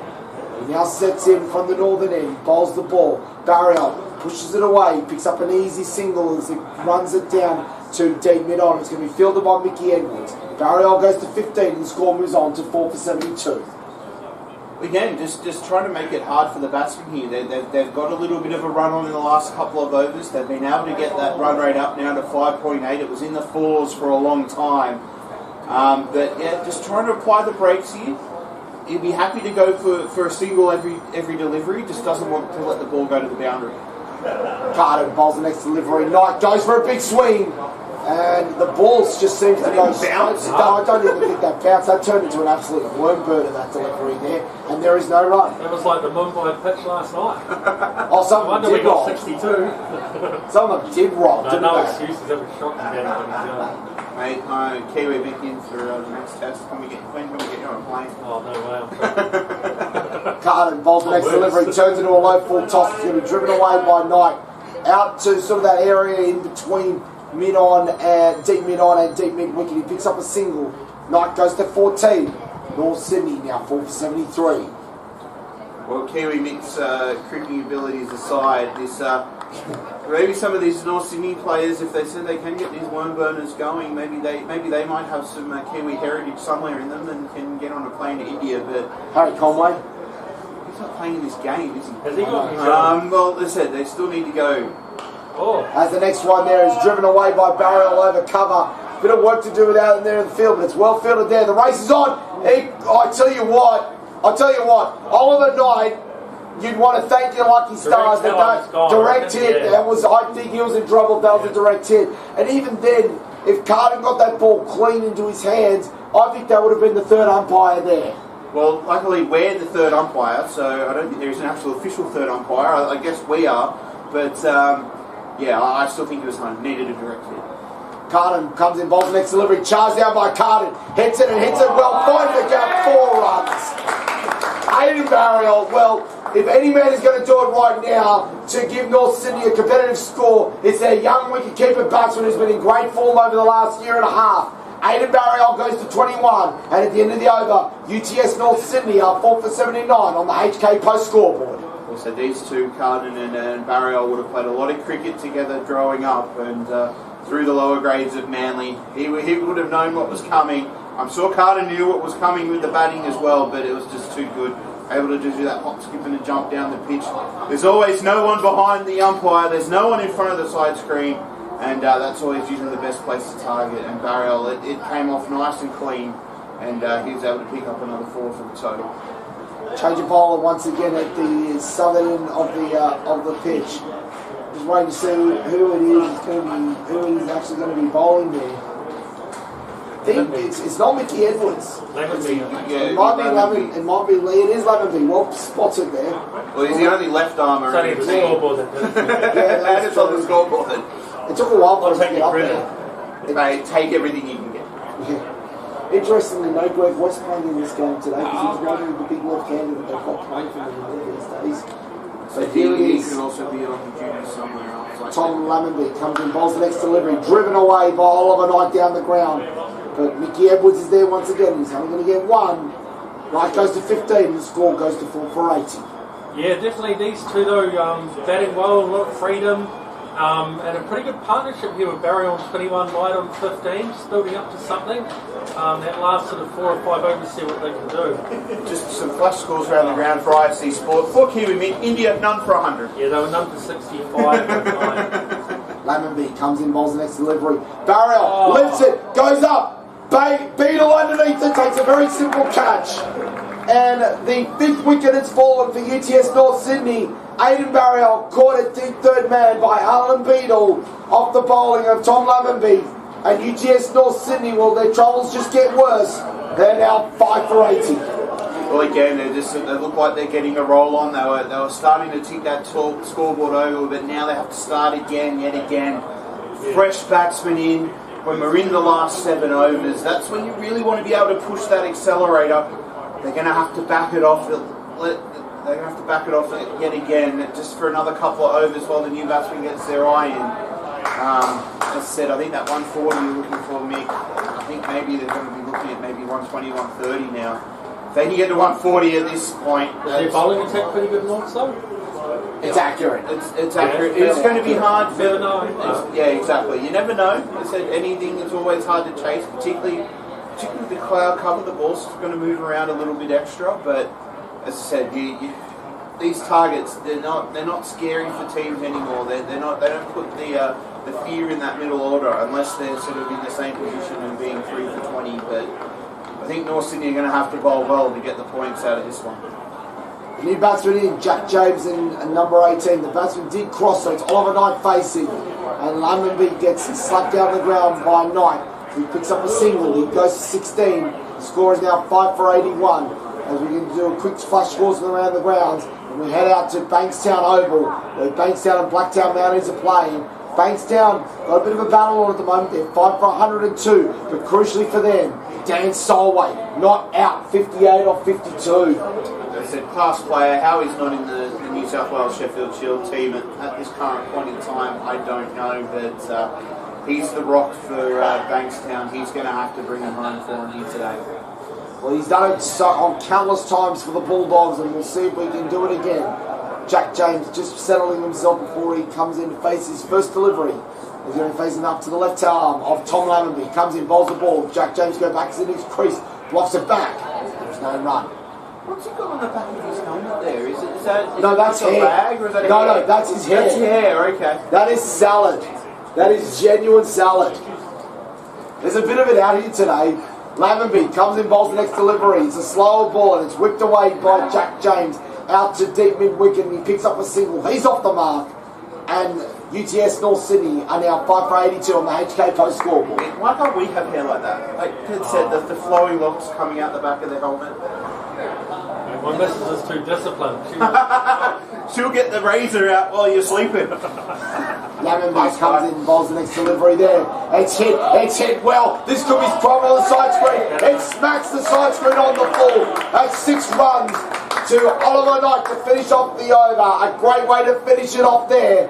Knight goes to 22. Jack James on 1. And UTS North Sydney with 6 overs left are 5 for 88. Obviously, that's a big hit. Knight needs to keep going now. He's got to put the lack of partners at the other end out of his mind. He just needs to keep thinking about that total. And I said, if he keeps hitting shots like that, he will get the Bears up to where they need to be to put a competitive total here today. And we're going to be having another bowling change here. They're really ringing the changes to at the moment, aren't they, in this matchup here? Settle. Absolutely.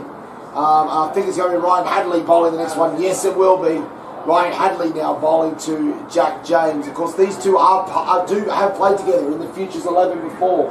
So this will be an interesting battle, this one here. Hadley comes in, bowls. Jack James tries to work it down, and he misses all of it. And there is no run. The score remaining at 5 for 88. Again, just a little dangle outside that off stump. Not really achieving anything. I've been wanting to try and get the ball down to third man, but no intent again. I think the most he could have got that would be just edging it straight through to Brewster. If he wants to get that ball to third man, he needs to show a bit more intent rather than just airing the bat out to dry outside of stop. Hadley comes in, bowls the next delivery. James works it away, but he hits it straight back to Hadley, and there is no run. So that's good by Hadley. Get it nice full, particularly a batsman new at the crease. Only faced a couple of deliveries. He'll want something short to be able to just free the arms out, get his innings going. But if he can keep the ball up there in the block hole, it's going to make it hard for any new batsman when they've just made their way to the crease. Settle down here once again. Hadley at the top of his marks. Now starts coming in.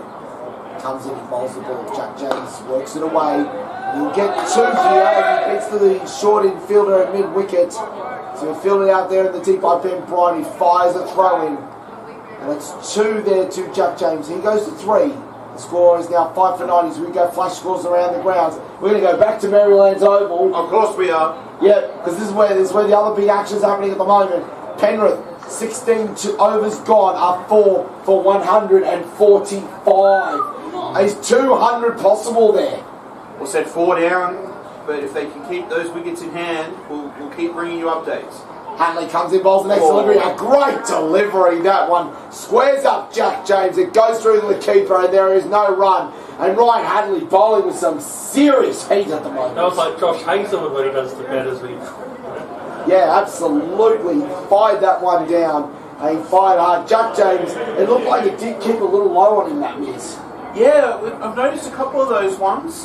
Maybe just not having the same preparation as the other pitch, but that's going to have something to keep an eye on. Hadley bowls the next delivery. He's punched away, literally punched away there by Jack James. He gets 1, he wants 2, he won't get it. And he'll move on to 4, and the score moves now 5 for 91 in the 15th over. I don't know if it was the same sort of punch with that first ball that Morkel landed and it actually hit the batsman's gloves because it bounced so much, but as I said, the ball has been rising a little bit, so maybe just one little dead patch from this end. But we have seen a few of the pace bowlers really get it up there, so that's going to make it tricky for Manly as well if it is a bit too paced and a bit double bouncy. Hadley coming in for the last delivery of his over. He bowls the ball there. It's pushed away by Knight. Goes up for a big single. Very well run there. And that is the end of the over. Knight goes on to 23. And UTS North Sydney with 5 overs left and 5 for 92. Well, I said, good work there for Knight. He needs to make sure he faces as many balls as possible for these last 5 overs or so. Just good thinking there, just soft hands, played in the offside. They're always going to pick up a single here. And taking through these last 5 overs, he's stopping at the bit, Kiwi McRanish. Yes, it looks like Morkel's back. Take 3 for my building up South African. From Joburg. I don't know where he's from, but anyway, he's from South Africa originally. So here we go. It will be Knight to face this time. So here we go. 5 overs to go on the first innings. North Sydney 5 for 92. What can they get here? Of course, Oliver Knight on 23. So here goes Morkel. And he's gone for a big hook out to the onside. He should be caught. Yes, he has a diving catch on the boundary. Going towards Power Corner. And that is the end of Oliver Knight, who was batting well. He's gone for 23. And all of a sudden it's 6 for 92 here.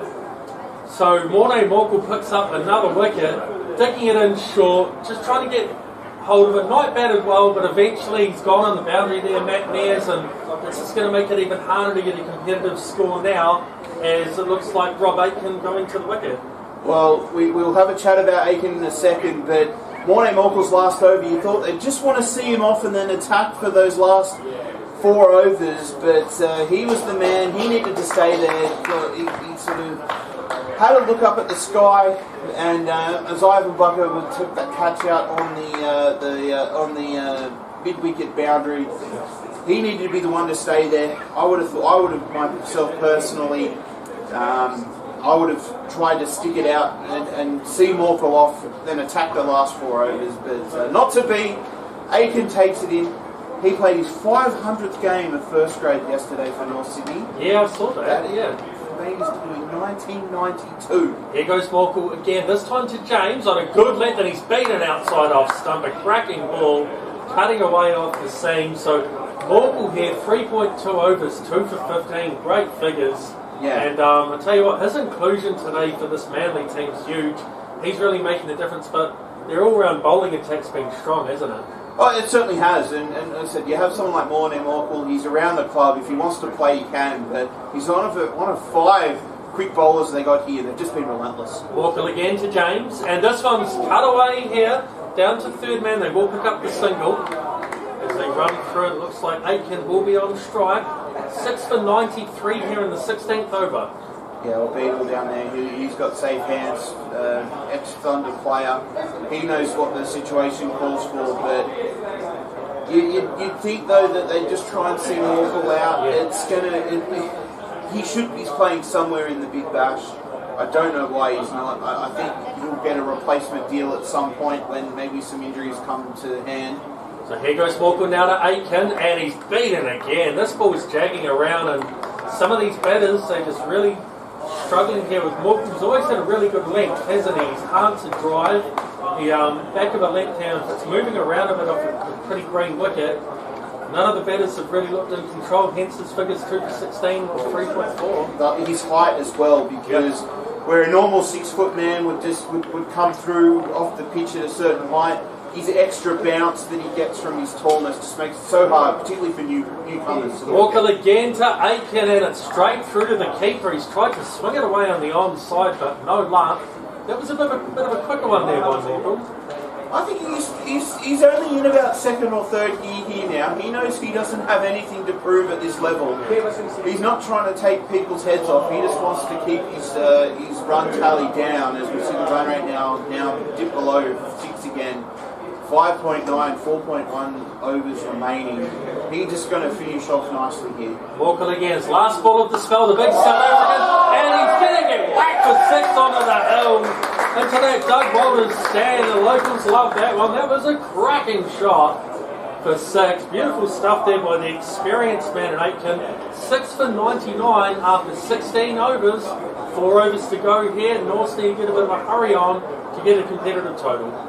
Well, that's what they need. They need more 6s like that. Maybe Morne Morkel, just knowing that it was his last ball of his spell, just taking that foot off the accelerator, just like Holdsworth has coming to the pits here at Bathurst. But again, I think he just needed to close out his spell there. But maybe just having read the press reports, just wanting to take it easy on the 500 man, but he's not taking it easy on the former international. He put him onto the Doug Walters stand. Much needed 6 here for North Sydney. And it's Lemonby to bowl now, and to James, and he punches this into the offside, straight to the man there though. No run. Well, I said Lemonby, he's looked good here. I've not seen him play. I think he's new to the Manly setup. I said, I know most of the players here, being part of the Manly Association myself, but he's looked good. He's filling this left arm over spot that's being vacated by Greg West, and he's been hard to get away here, left arm around the wicket. Here he goes again to James, and it's an unusual looking shot, but it's going to go for 4. Matt Mears described that one for our listeners. That was a very unorthodox 2020 shot as they bring up the 100. Well, I'm hoping that you're watching on Fogbox, where you can also get our commentary here through North Sydney, because a very agricultural shot. It's been full and wide. I don't know why he'd be bowling that delivery with that short boundary towards the offside, but he's just held the bat out there. It's got the edge and gone for 4. James on strike again, and he drives this one as the offside, beats the man in the ring, but out to the man right on the fence there. They'll pick up the single, and it's 6 for 104 in the 17th. Well, again, just played uppishly there. After that full ball that he got cut away for 4, he brought his length back, but still outside off stump. I think he was expecting it to be full again with that shot, but being able to get it high off the bat, nice little gap there to the man that's sort of roaming around at deep point, and they're able to pick up the single. But Aitken now on strike. What can he do after that big 6 in the last over? Aitken on strike, the experienced man. Nice little shot here, flicks it into the leg side, down to the man at deep square leg. He'll fire it into the keeper. They will pick up 2 runs. So Aiken here, he's on a mission. A big weekend for him, playing his 500th game yesterday in there. One day against St George. He's looking sharp. He knows he can hang in there, just try and get something here with the score. Well, that's what he needs to do. I said you don't play 500 games without learning a thing or two. He knows his role now, coming in for the 8th wicket. And he's on strike this time at off. Funny looking shot, that one. And the bowler runs down and picks it up right next to the batsman. Very unusual stuff. And Lammonby, like the rest of his bowlers, just rushing through his overs, isn't he? Maybe Manly have a day at the wharf tonight or watch the Sixers play. Well, I think they want to get back there if they're not planning on going to the SCG themselves. Lammonby again, and it's an unusual looking shot and it's caught. I tell you what, Aitken just trying a few too many things all in one shot, and he's just effectively bobbed it straight up. The bowler's run down and got it about 2/3 of the way down the pitch from where he started his delivery. So, yeah, some pretty soft wickets out here today, and all of a sudden it was 7 for 106 after 17.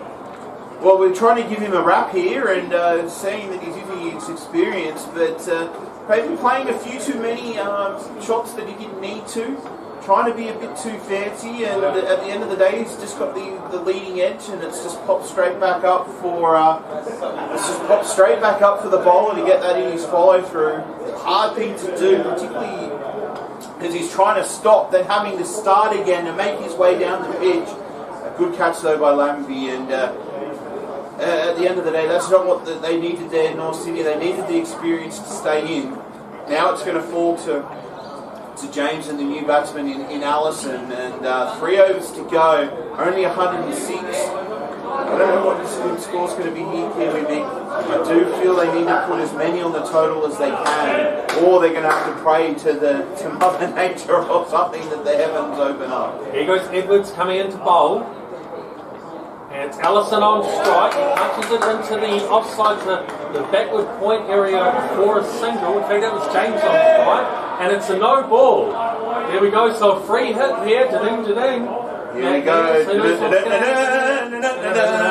don't know. We need to find some sound effects for that. Maybe Andrew Russell, who's producing us from the studio, will be able to help us out on that one. But maybe he enjoys our little carry on here. I'm not sure. But as I said, the new batsman here, you're coming in on strike, you've got a man who's bowling, who's got a New South Wales under Sixers contract, and you've got a free hit first coming up. What can he do with it? So it will be Kobe Allison to face this time. Here goes Edwards, steaming in from the Ken Irvine scoreboard end. This is another full toss, it's edge, and it might roll away for 4. The fieldsman will pick it up just inside that boundary, and at the end of it, they only got a single because it went so fast. We did build it up a little bit there, but the new batsman in, you're coming in at number 9. You've got a bowler like Mickey Edwards on.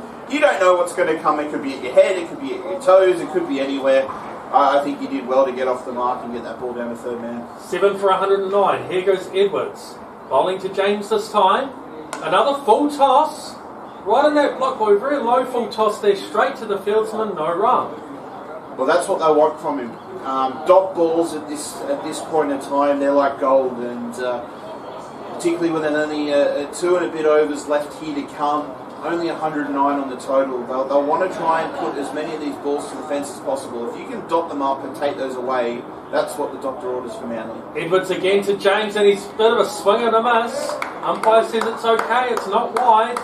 And a lot of those today straight through to the keeper, hasn't there? Especially for a 2020 match. Yeah, I think just took a bit of pace off the ball, did Mickey Edwards, and might have been the leg spinning slower ball, and it's just gripped in this pitch a little bit. A lot of extra grass on it compared to the pitch they used earlier for the PG's game. He was looking for a wide, but I think it's just moved off the pitch.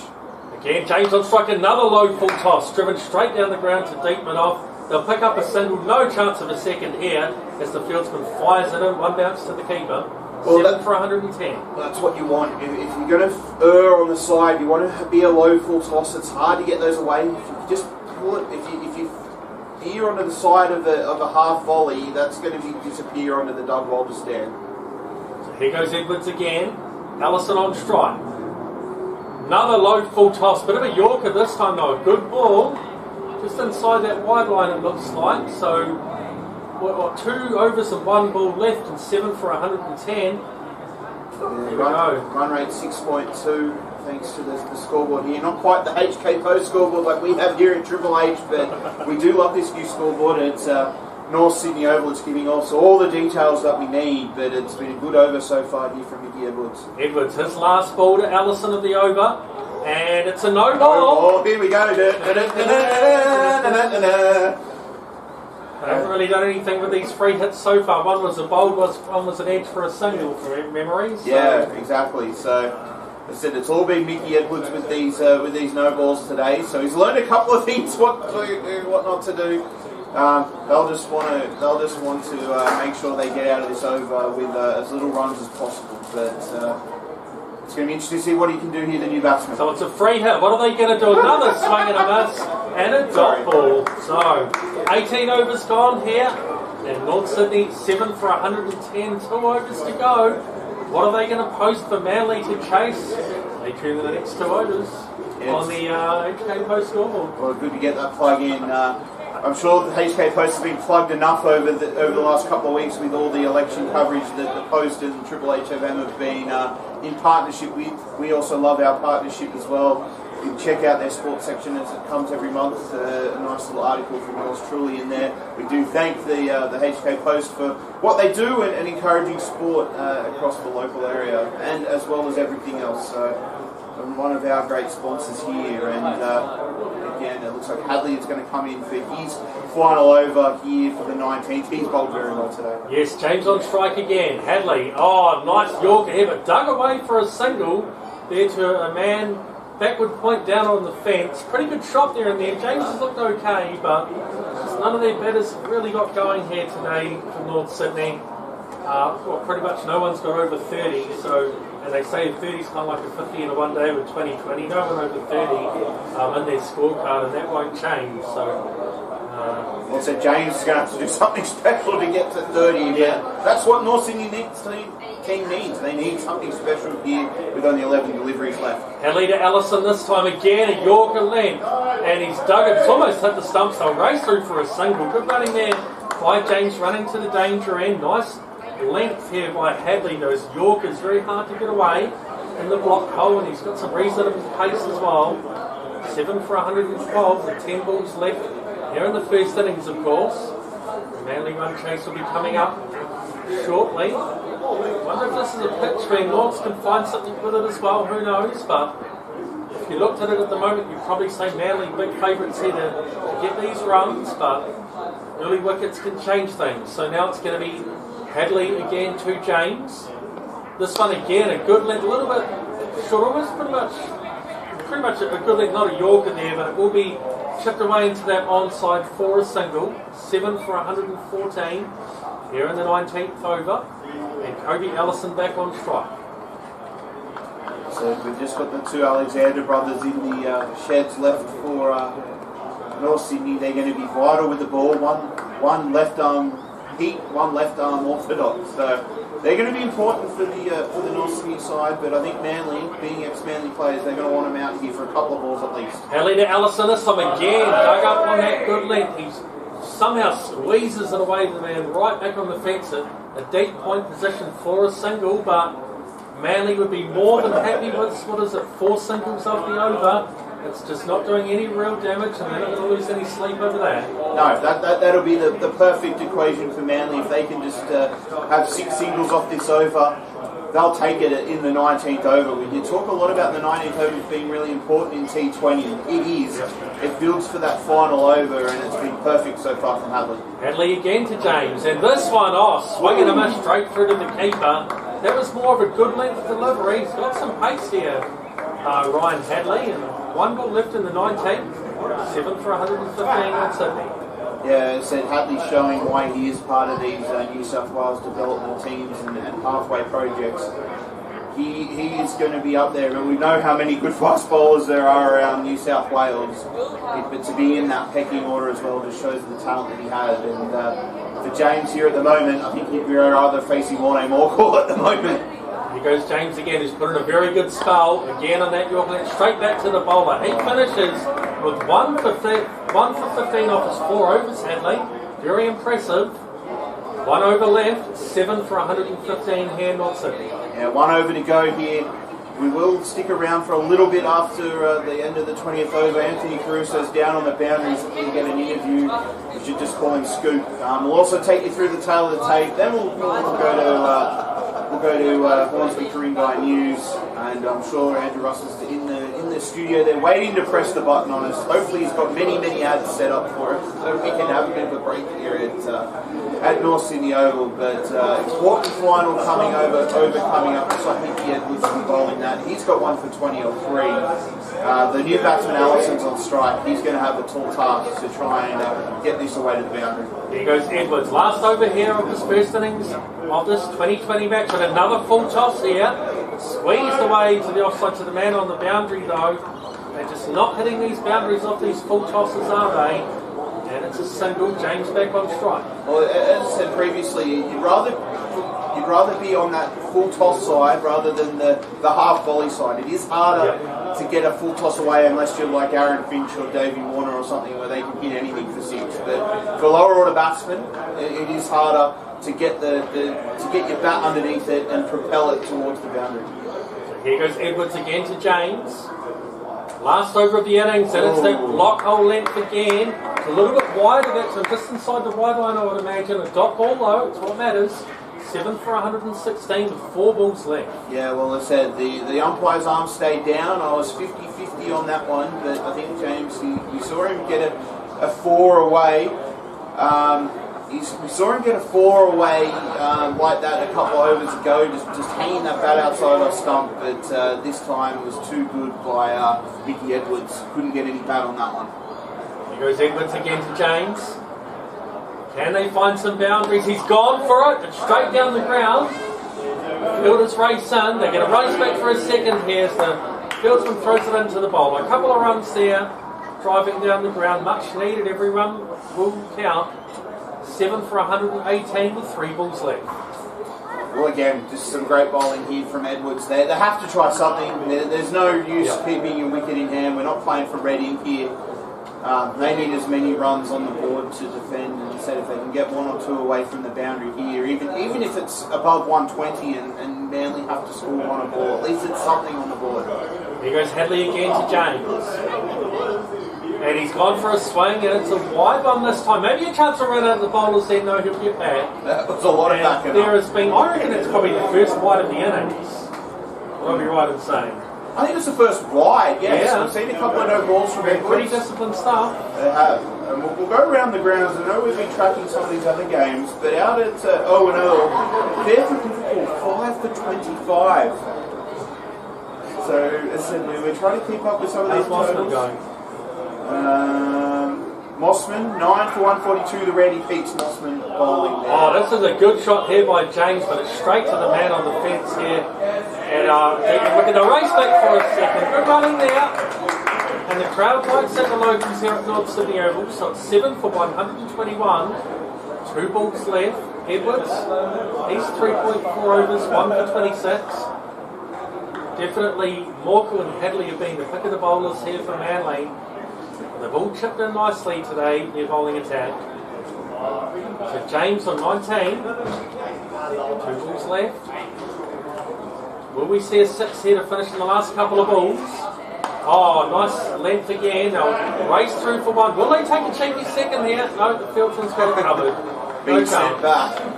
And a 7 for 122 with the last delivery here. The last legal delivery. Yeah, Edwards has bowled well here for this final over. A little bit cheeky, I thought you would have had James on strike, seeing he's on 20, but Allison just set him back saying, nah bro, I've got this one.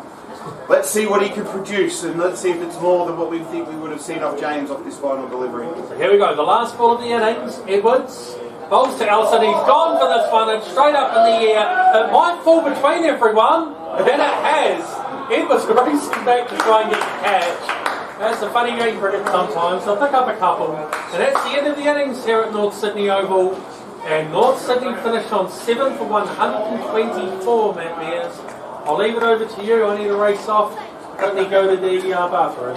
Oh, well, we've got Anthony Caruso out on the ground looking for us for an interview, so we'll go down to him shortly. But it has been a good bowling performance here by Manly to restrict North Sydney to 7 for 124 on the HK Post scoreboard. Anthony Crusoe's got someone with him now. We'll throw to him right now.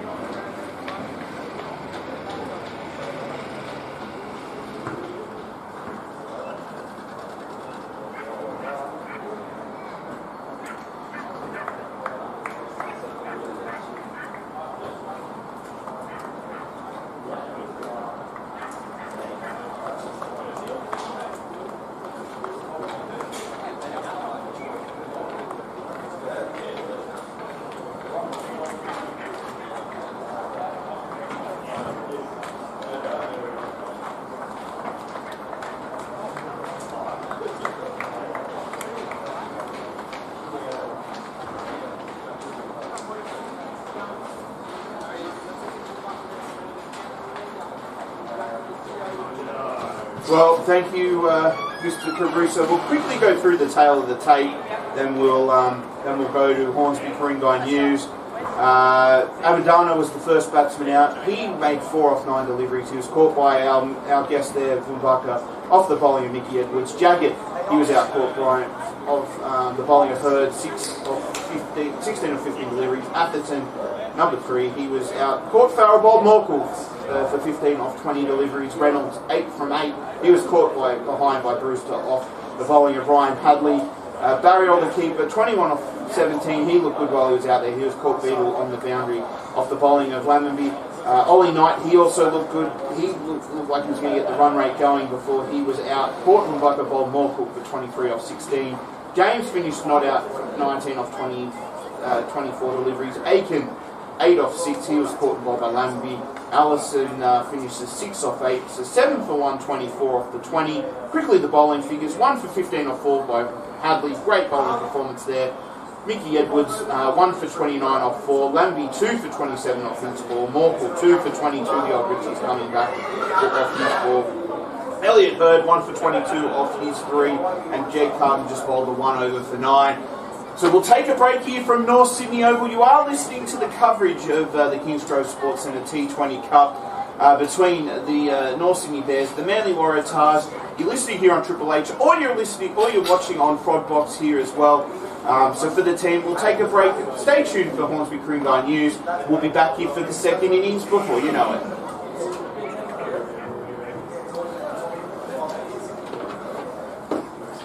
The sound just comes back. Yeah, I was a bit shook over there. I meant to stay quiet.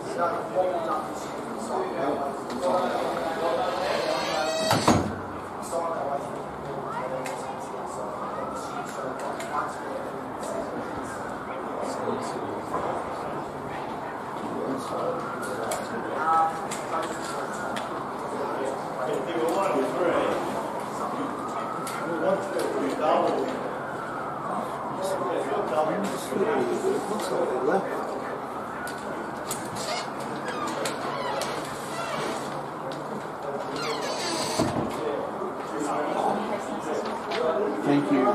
The best scorer in Sydney. I don't know about that, I'm not a good day. Oh, I think so. I'll take it, thank you. Thank you.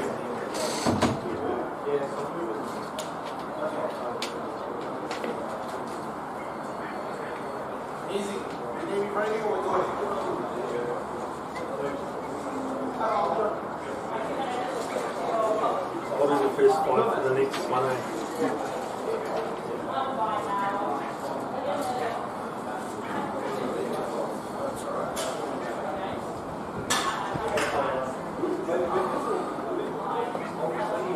I got my sister and my brother-in-law's brothers listening in over in they just text me in New Zealand.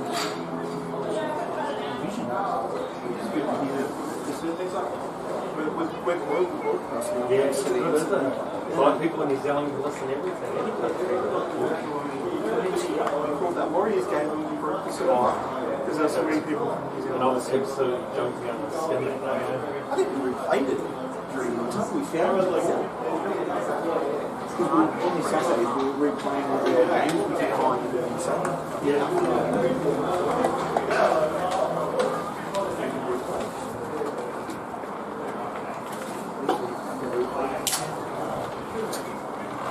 It's not normally that big a break between innings, eh?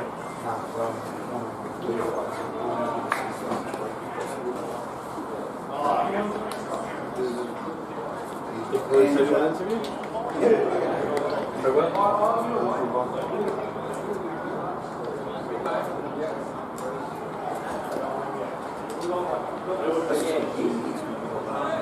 Got the technologies.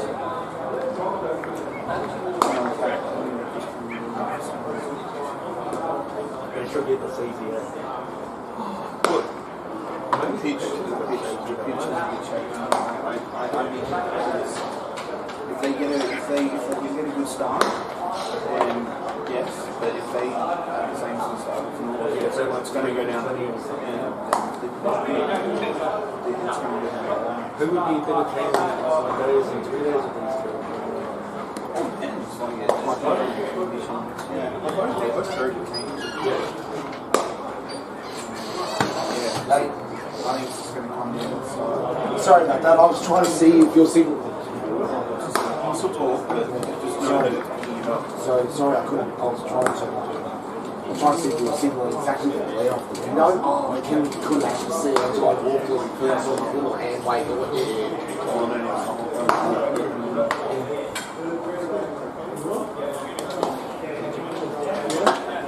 Obviously, the first five again. Not in the first five again. You can extend on this. Yeah. I think it's that far.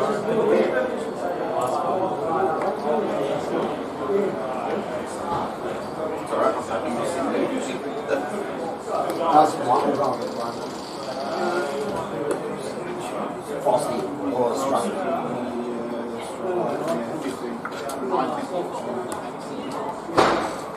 We got on podium yesterday in the ATC though.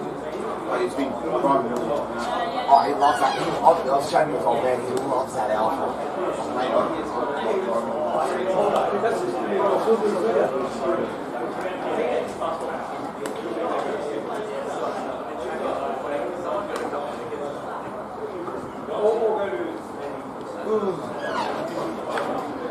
Where do you park in there? I'm literally just here. Oh. I was waiting to So not much of a walk at the end, eh? I was waiting. I just parked on the street. I paid the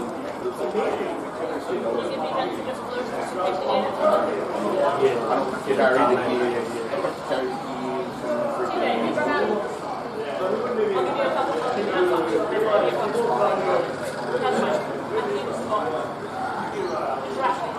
Who's playing next Sunday in the Westwood round? ND.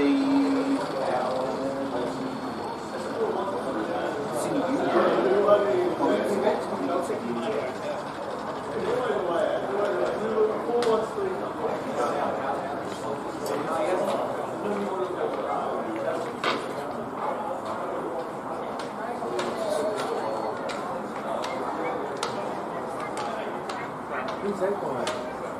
Who's that playing?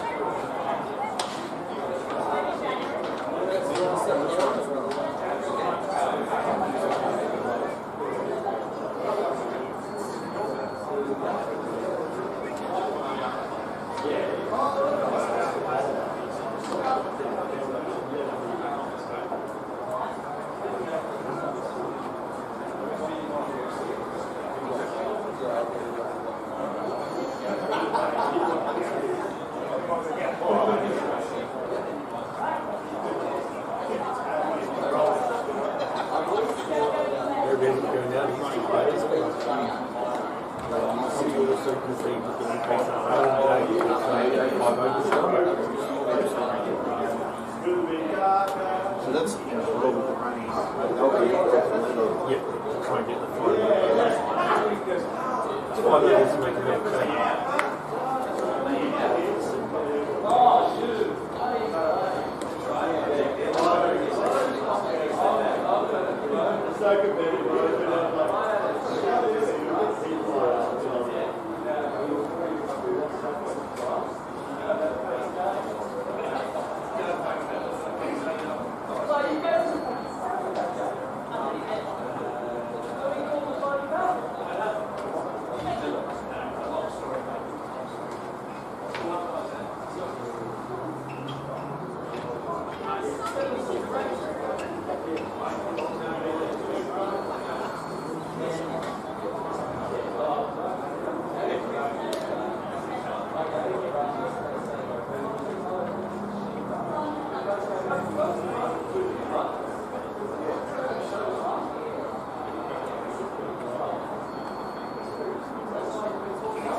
I'll just be who's in the system.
Kids are on the track.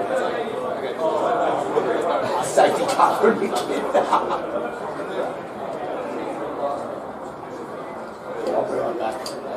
That's alright, we'll come back to the umpires. When that catching up, you looked around and you're like, what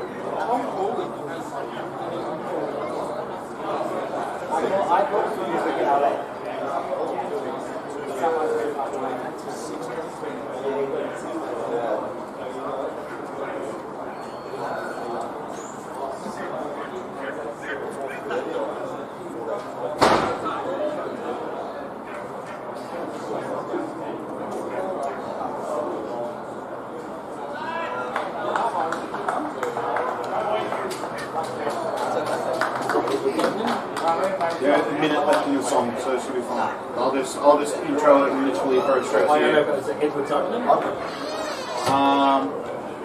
I don't know who's opening. I think that's Elliot. One of them is Brewster, I think. Brewster at the moment, but there you go. You have to make mention of your kidney. Who's the kidney? Oh, the kidney, yeah. Well, we're going to have to throw straight to the call because Yeah. we've got to wait for this song. Why we can't play? Bring ads forward. Don't play long songs.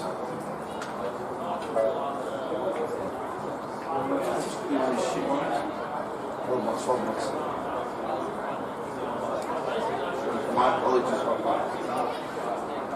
We love you guys. Is the song still going? Is the song still going? Oh, okay. I'll let you know the screen at the end. Yes.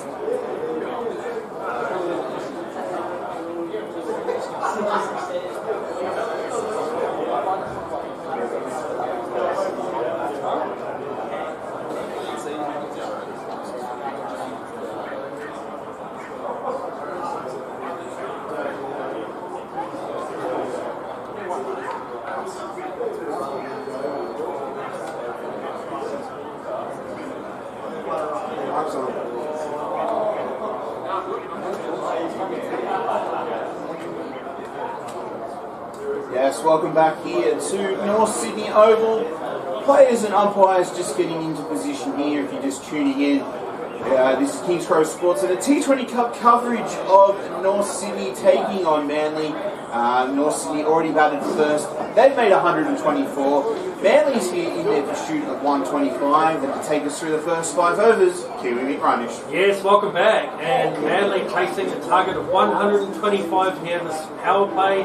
First 6 overs might even just decide the result of this match, really. If Manly can get off to a flyer, or if North can get early wickets, it will be Matt Alexander opening up the bowling, and Brewster and Layman are at the crease. Brewster will be facing the first ball of this innings, Matt Brewster.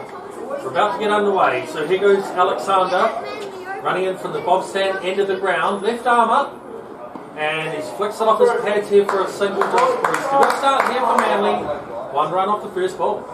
Just wait to see the signal come through. There it is. It's a late bye that's been called there. So Brewster remains on naught at the moment. And while we go through the first start of these, we're going to try and update you on all the other games that are happening in Kingsgrove T20 Cup. The first one we're going to go to is out at Bankstown Oval. Bankstown finished their 20 overs at 6 for 136. Dan Solway getting 70 off 60. Of course, we do this for ISC Sports. Blacktown Mounties have started there, 1 for 13. Alexander now to Lemon Beat. Left arm off, bit of pace in this one, straight through to the keeper. Good ball. Beat him outside the off stump there. Lemon Beat had a big swing at it. So interesting. Let's see how this pitch is going to play. The rain holding off for now. It's pretty cold conditions out there though, and grey skies ahead. And Alexander, nice sharp delivery there. A couple of balls gone. No subtlety with Matt Alexander's action. Ambles in, loads up, and bangs. Here he goes again. The big left armour. Lemon Beat blocks it, and he'll take a cheeky single there, feeling it is game. Good tapping and running there. And just rotating the strike early doors. No wicket for 2. We then go over to Owen Earl Oval for Hawkesbury versus Fairfield Liverpool. Delayed start in that one there, but I think they're going to get their overs in. Fairfield Liverpool in a bit of trouble there against the T20 specialists of Hawkesbury. They're 7 for 56. Alexander bowling to Brewster now. Manly looking for a nice solid start. Steams in the big left armour. Pitches. Oh, he's bowled him! What a delivery! Taking off stump. That ball moved around a bit, and nice fast bowling here by Alexander. Brewster is gone. North Sydney say, what you can do, Manly, we can do better. And Bathurst is in a kinder on the track, man. It's all happening here. Oh, gee whiz. Oh boy, what a day. What a day to be alive right now. You've got cricket, you've got Bathurst, you've got Matt Brewster getting absolutely skittled by Matt Alexander there for a duck.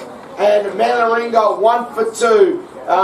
We mentioned it before, Matt Alexander, no subtlety in the way he bowls. He ambles up, he goes weighing, and weighing he does, straight through Matt Brewster's off stump. Well, I think we need to keep this a PG broadcast. No more talking about Wayne's here on Triple H or Frog Box, but as I said, it is an action that the ball sort of disappears behind Brewster before it comes out. I wouldn't say Sean Tate, but that's about the only one I can sort of think of at the moment where you lose sight of the ball before it comes at you. So you've got to be making sure you're watching intently. Brewster there, if he had his time again, probably would want to play a different shot, but at least Matty Alexander, he'll have some bragging rights going on until the next time they play each other. So it looks like the captain, Ryan Farrell, comes out. All of a sudden, North's just jolt this game alive here with an early wicket.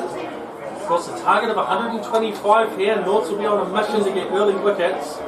And Ryan Farrell, the captain here, just slows things down, takes his time to get set and get ready for his first ball. Here he comes again, Alexander. A lot of pace here, the left armour. Runs in now. Again, a nice length ball off the pad here. The appeal for LBW. Not out. Very quick call there by the umpire there. I guess they pitched outside leg stump. Or at least, travelling down leg. I'd say with these conditions, you'll be getting quite a bit of movement into the right-handed batsman there. So he's going to have to get left arm over. He's going to have to pitch it in line and then make sure it's hitting the stump. So as I said, a little bit of movement either way, it's going to be hard for him to get an LBW. So here we go, the last ball of this over. They're 1 for 2 here, Manly. Here goes Alexander again to Farrell. Nice length ball left outside the off stump. They've got time to maybe just take a few dot balls. Very good first over here by North, so Manly 1 for 2. We then go flush scores around the grounds for ISC Sports. And back up to Maryland's Oval. Parramatta have finished their innings and they finished at 6 for 172. That is Penrith. Tyrone Lydiard scoring 56 on 32. Parramatta in response. They're 1 for 19 after 2. Ben Abbott, the batter out for 11. Nick Bird is still in there with Ryan Hackney, the former Penrith opener. So we make sure we get Kiwi Mick some updates from the Mossman game that said Matty Calder, he's BFF, he's man crush. We need to know how he's going. Don't give me any India updates, I'll find out tomorrow, thank you. I don't want to ruin my day. We then go to the next one at University Oval, and it's City University versus Campbelltown Camden. City University, after a shaky start, managed to finish their innings at 8 for 150, thanks to Liam Robertson getting 67. Campbelltown Camden, after 2 overs, 1 for 12. So Oliver Knight comes into the attack here, Lemon B on strike. And here he comes. He runs in now, the right armour. And a good length ball tipped away here. They're going to pick up a couple of runs there, but lazy fielding here by North. Lemon B picks up a couple there to backward square leg position. And just a lack of urgency there with the fielding a bit by Norths. I think he's struggling there, actually. The number 36, that's Sam Alexander there. Looks like he's struggling a little bit. We need to go give a little essay. He is a favourite here on Triple H. We need to go give him a little pep talk. I'll take the mic down to him now. That's right. Here goes Knight again to Lemonby. Pitches this up and hits the pads and go for a shout. He's angry. The umpire didn't give it. He was very confident that was out there, the bowler, Oliver Knight. But my new Batman, as we know with bowlers, it's quite common. Again, a very quick call there by the umpire, which probably suggests to me that it pitched outside leg stump. So a very quick call. Both times the bowling appeal not really troubling the umpire to make a decision. Well, as I said, they're going to be charging out. They're going to be calling for everything here. They need early wickets. Here goes Knight again to Lemonby. And a good length ball. He leads it outside the off stump. So 1 for 4 here, Manly, after 1.5 overs. He was getting a little bit twitchy on the lead, wasn't he? He looked like he was going to fall over when he was trying. The lead was so extravagant, he almost fell over there. Ladies and gentlemen, if you haven't picked up as well, and you want a little bit of entertainment, we're just watching this on one of the other screens here as well. The Bathurst 1000 is currently in a safety car, so a great time to listen to us. And the reason why is there is an echidna on the track. And we're getting all the wildlife currently. They're to go on. False start. Carry on. They obviously know we're covering Bathurst, so they're giving us some more time for that. But that pit stop's going on. 53 laps to go in the great race. So here goes Knight again. Nice tight start here with the bowling by Norths. Lemonby on strike, the left-handed batsman. And again, he leaves us outside the off stump. So Manly here probably just thinking, okay, we're not going to try and lose wickets. We'll just take our time. Flash scores around the grounds. Now we'll go to Pratton Park for Western Suburbs versus Northern District. And Western Suburbs 6 for 149. They ended up finishing up there. Northern District's after 3.3 overs. They're 1 for 20. The batsman now, Ben Davis, caught for 7. And it's Scott Rodgie and David Lowry in at the middle. So here goes Knight to Lemonby again. And this time he plays and misses outside the off stump. The pitch here, not the greatest. And another solid over here by North. 1 ball left in the second over. Manly 1 for 4 with a target of 125. So we were talking in the break about how North Sydney could have the best chance of winning this game. And this is what we suggested, is that they needed to really replicate the start that they had with the bat for Manly while they're bowling. And so far so good for the north side. It's hard to play up there against this new ball. Last ball of the over, Lemonby flicks it off his pads. It's gone pretty straight in the end though to wide mid on, and with 2 overs gone, Manly 1 for 4. Flash scores around the grounds as we go for ISC Sports. We now go out to Waverley Oval for Eastern Suburbs versus Sydney. Eastern Suburbs finished their 20 overs at 8 for 121. Not a great score there. And Sydney at the moment 1 for 5. Of course, this is a Sydney lineup that's been decimated through recent departures. Anthony Moscow and Ben Menenti going to Tasmania, and Nick Bills, we think, has retired. No, or no one could come up with those sweet dollar bills. Oh, geez, you had to go there, didn't you? Of course it did. Yeah. So money's like I don't get it. Okay, here goes Alexander, steaming in the big left armour. And it's going to be Farrell on strike, the captain. He flicks it away into the leg side. They'll pick up a single. Was there a bit of bat there, or maybe a leg by? Let's see what the umpire comes up with. I think that's runs. It was bad. It's good to know, Kiwi, that you do not have the insane Simpsons fanaticalism that myself and Caruso have. So I'd be happy that you don't have it. All I know is Homer Simpson. I look like him at lunchtime at the office. That's good banter. That's quite good banter. So, let's get back to the game. Why? No. Yes, let's get back to the game here. So, apologies those listening on Frogbox for the first time. This generally is the Triple H call team. Here goes Alexander again to Lemonby. Oh, and he's playing and missing there outside off. No real intent. And it's very tight here. Manly 1 for 5 after 2.2 He was overs. very late on that, wasn't he, Miz? The ball had already passed him by the time he actually played the shot. Well, yeah, as I said, it's some good heat generated from Matt Alexander. I'm not quite sure what Lemonby's doing. He would have seen how North Sydney played in the first innings and see that you need to really commit to these shots. He hasn't really committed to much yet. Right again to Lemonby. This one a good length ball, and again just punched straight back to the bowler. Manly fans here clapping, trying to get these guys going, but Norths are just keeping it nice and tight, aren't they, in the third over, 1 for 5. Flash scores around the grounds. We go to Chatswood Oval for Gordon versus UNSW. Gordon finishing their 20 overs at 7 for 150, and UNSW at the moment 2 for 29. And I think you'll be happy to know the Kidner is off the track and we're back racing. Here goes Knight again to Lavenby. Left-handed batsman, he just glides us away to third man. That's a nice shot and more control there. Bit more intent. Yes. Bit more intent. Like the last few, he's tried the same thing. He just wants to get the ball down, get off strike, get the scoreboard ticking over, but more intent in that one. Actually playing a shot towards it, not just letting his bat out and hang out to dry outside of stump. Very impressive here by Matt Alexander, 1.4 overs, 1 for 3, keeping things very tight to start. It will be Farrell, the captain, on strike this time. Left arm bowler to a right-handed batsman. Left arm over, and again there, this is a bit fuller, straight to the man, not a bad shot there, but off.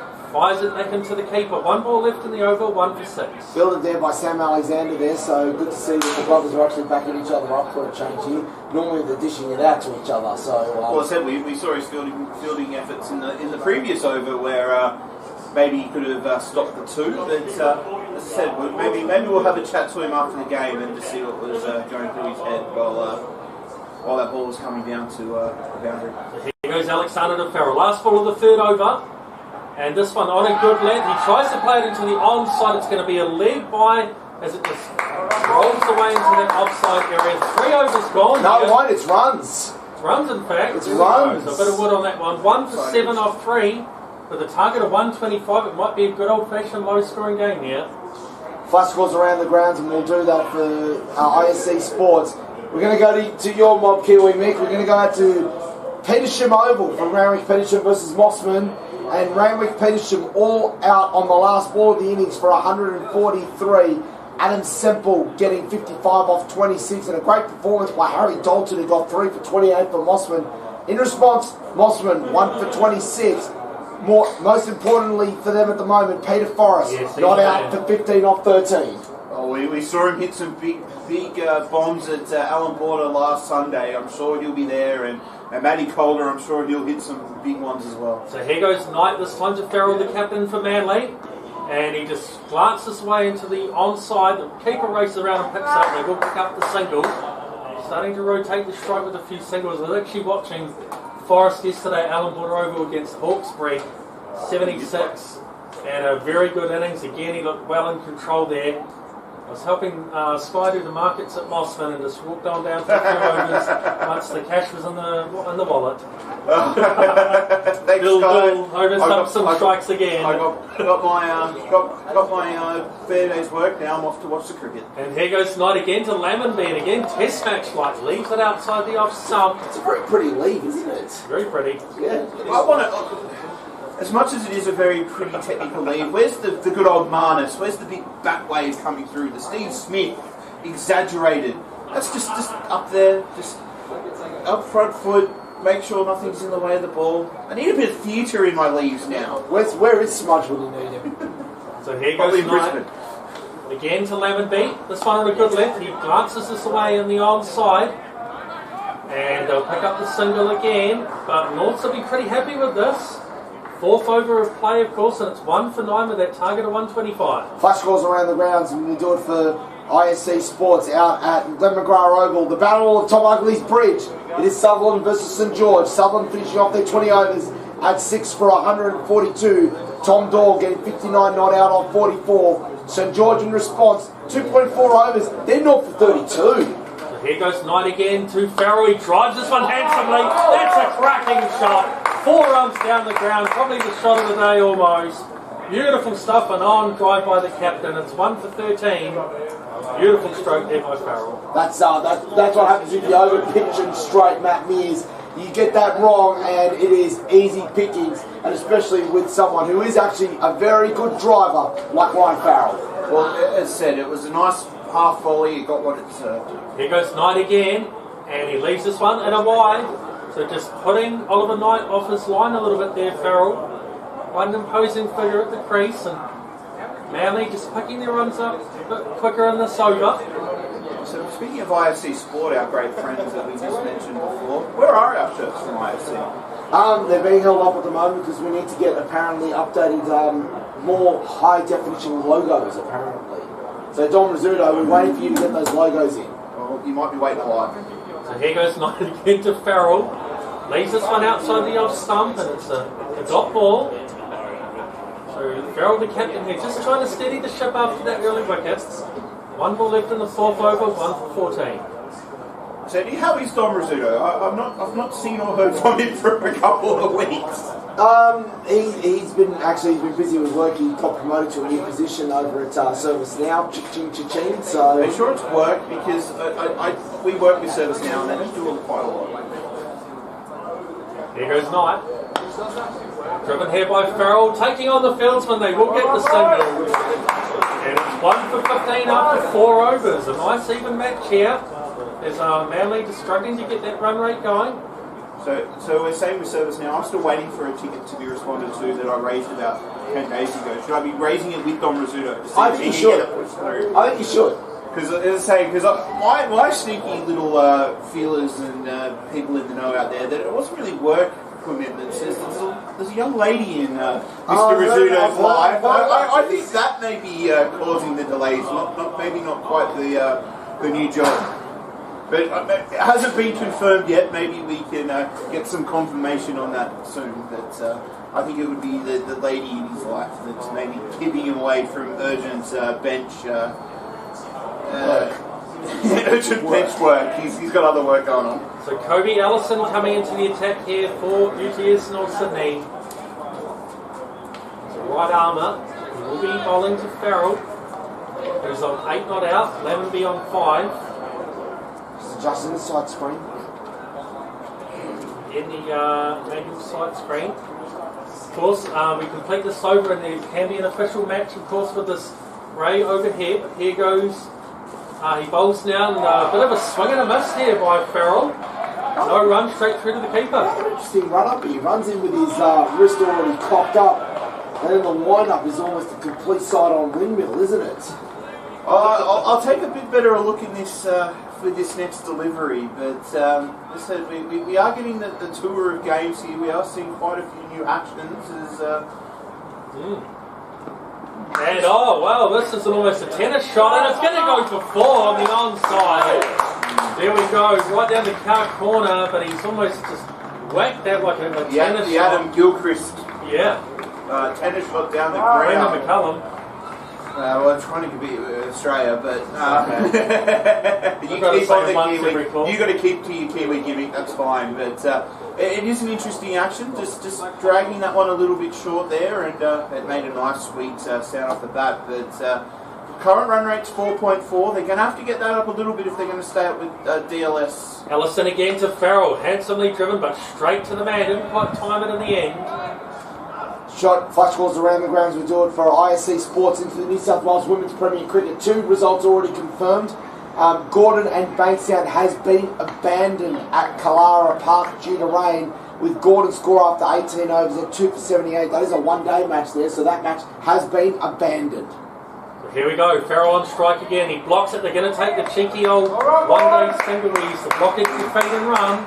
1 for 20 here with a couple of balls left in the 5th over. Well, it's another safety car at Bathurst, and everybody's charging into the pits. This is going to be carnage. But I put Shane Evans on this saying last week. We need some university scores. We need some Zoe and some Georgia updates in the next couple of overs. We do. We've got it right now for you. Universities versus St George Sutherland out at David Phillips South. Unfortunately, universities have gone down to St George Sutherland already. University's all out for 57. Here goes Allison. Lemmonby on strike. He swings it away into the onside. Will they get the single? Yes, they will. The man fielding there with a side-on shot, underarm, and it missed the stump by quite a bit. Here we go. 1 for 21. 1 ball left in the 5th. Manly just picking up a few singles and boundaries here or there. Not losing a wicket, which is important.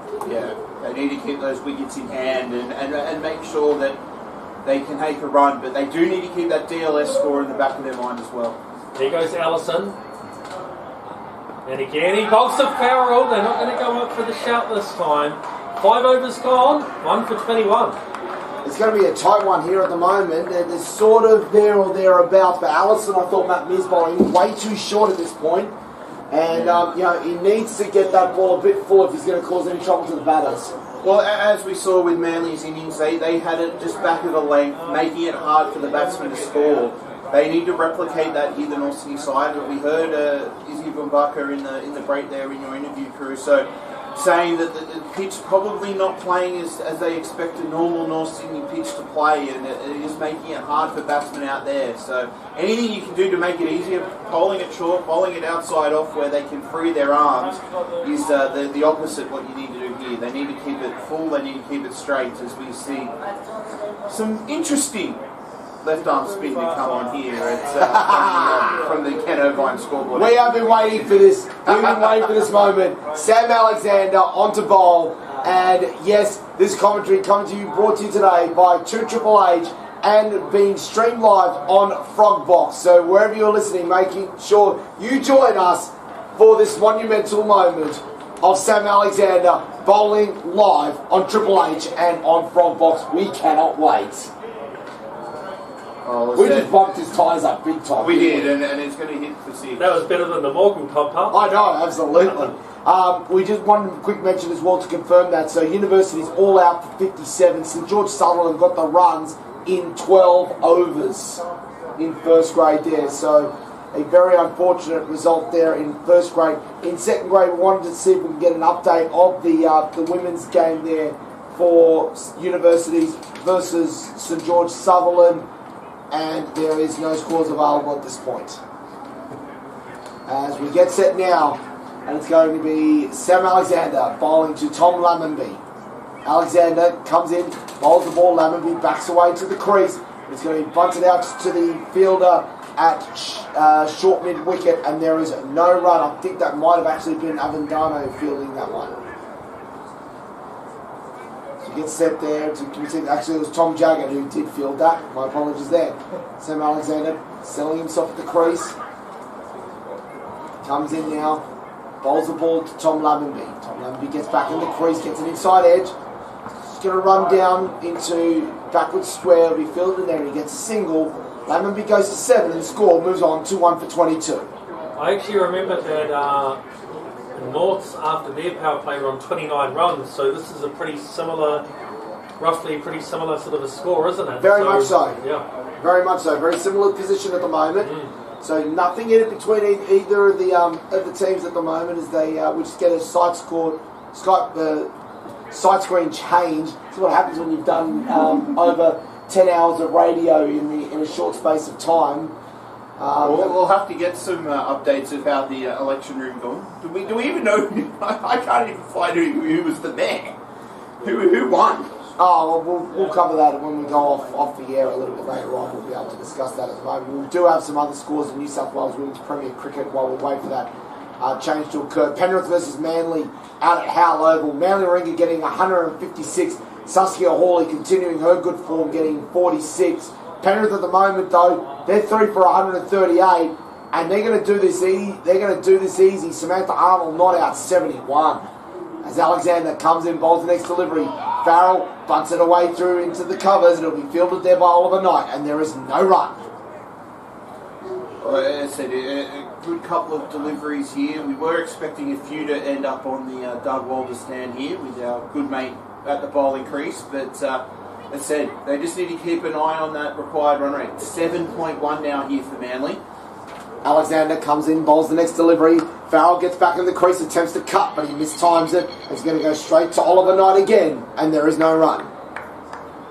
I said, Farrell maybe just trying a bit too hard here, trying to hit the cover, the leather off the ball, when just needs to find some gaps here. We are in the power play, but there's still a couple of gaps here at points and on the leg side where there's some runs to be had. So maybe just a change in approach, just know that it's still only 7 runs and over that they need, and just to pull it back a little bit. Alexander bowls the next delivery. It'll be edged down to short third man. Well fielded there by the fielder there. We've got the replacement fielder out there at the moment at number 47. They still managed to pick up a single, so Farrell goes to 14 and the score goes on to 1 for 23.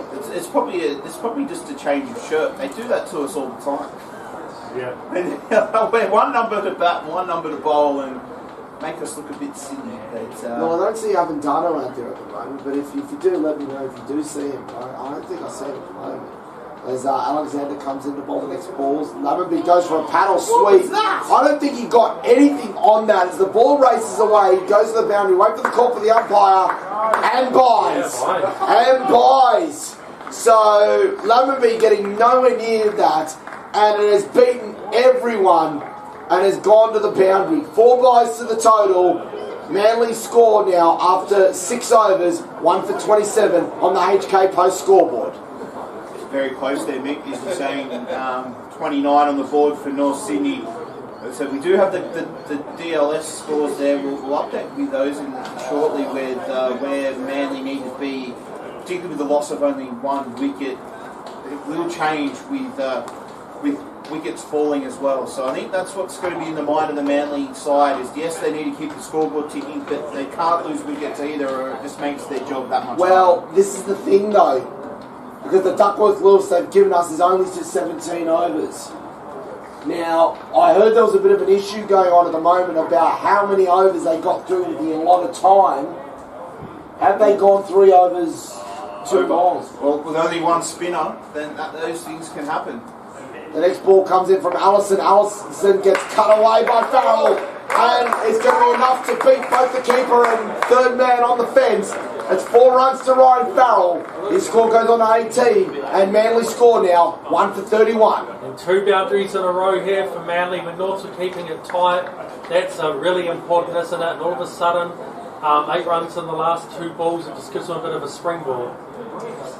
As Allison comes in, bowls the next delivery, Farrell gets back in his crease, works it down, finds a nice little bit of gap here. He could go for 2. He's going to take it on, and he'll do it easy. 2 runs there for Ryan Farrell. He goes on to 20. Score now is 1 for 33. Well, this is much better for Manly, but the new player in Allison, just not finding that line of length that we've seen from the other pace bowlers here. He's just a little bit short, not as accurate as it needs to be, and the Manly players are finding runs out here easy to score off. Allison comes in, he bowls the next delivery. Farrell cuts hard, and cuts well. 4 runs there. Farrell's having a feast out here at the moment. He goes to 24, and the score is now 1 for 37. Yeah, that was a great shot, wasn't it? And that's, 3 boundaries in the last probably 4 or 5 balls. Farrell, very good stuff by the captain here, leading by example, and now Manly really starting to get cracking. Allison coming in to bowl the next delivery. He's under some pressure at the moment. The next one there is left by Ryan Farrell. So not only can he hit pretty cut shots, he can play pretty leaves as well. I love watching a pretty leave. Hang the leaves, it does it nice. So you're not in my camp where we need some theatre like Smith and Labuschagne. You just want to see nice technical, nice little prettiness. We see how it is. Allison comes in, bowls the next delivery. It's a little bit over pitch there, and Farrell comes in, picks up an easy single. He goes to 25, and the score moves on to 1 for 38. And of course, the meditation between balls. So Williamson looks like he's falling asleep out there. He's got some unorthodox things in different ways. You need to turn off. You need switching off between the balls. Yeah, you need to save that mental energy, and if that's the way he does it, then that's the way. Like Mark Paul would always fall asleep waiting to bat. Well, Steve Smith looks like he does that sometimes as well. As Allison comes in and bowls next to him down the leg side. It will be a wide. Another one to the total. It is 1 for 39.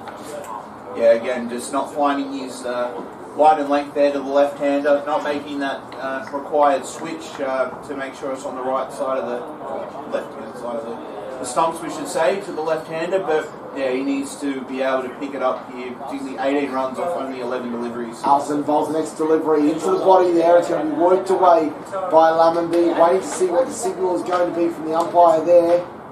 And it will be given as runs, it looks to be. So That is the end of the over. It's 7 overs gone.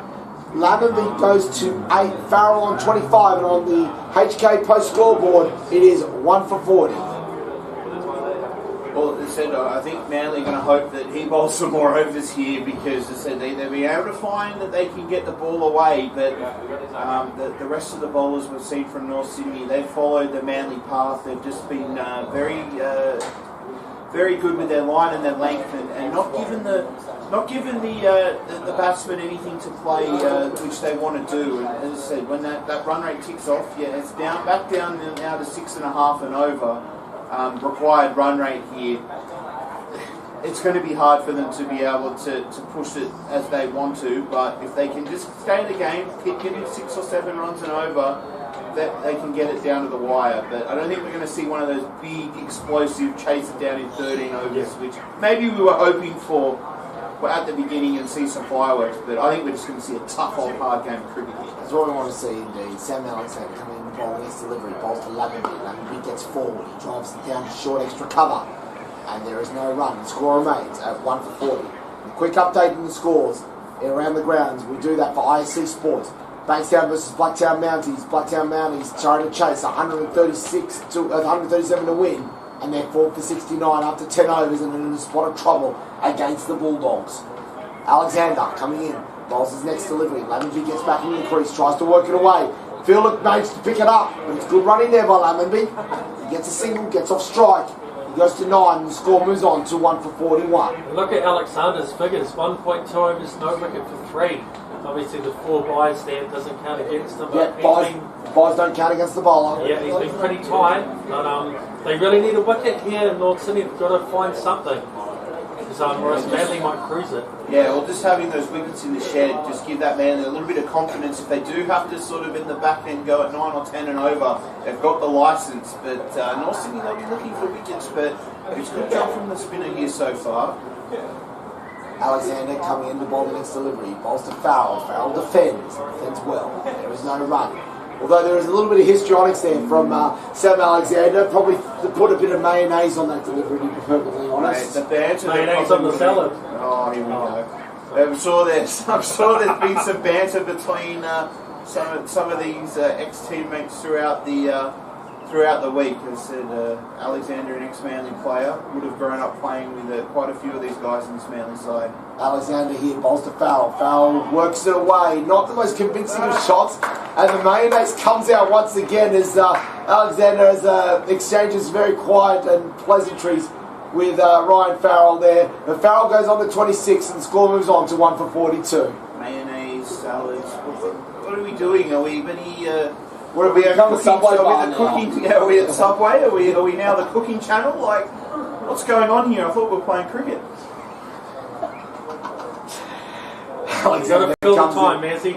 Alexander comes in, bowls the next delivery. Lammonby tries to charge him, but ends up yorking himself, and he gets no run. Score remains at 1 for 42.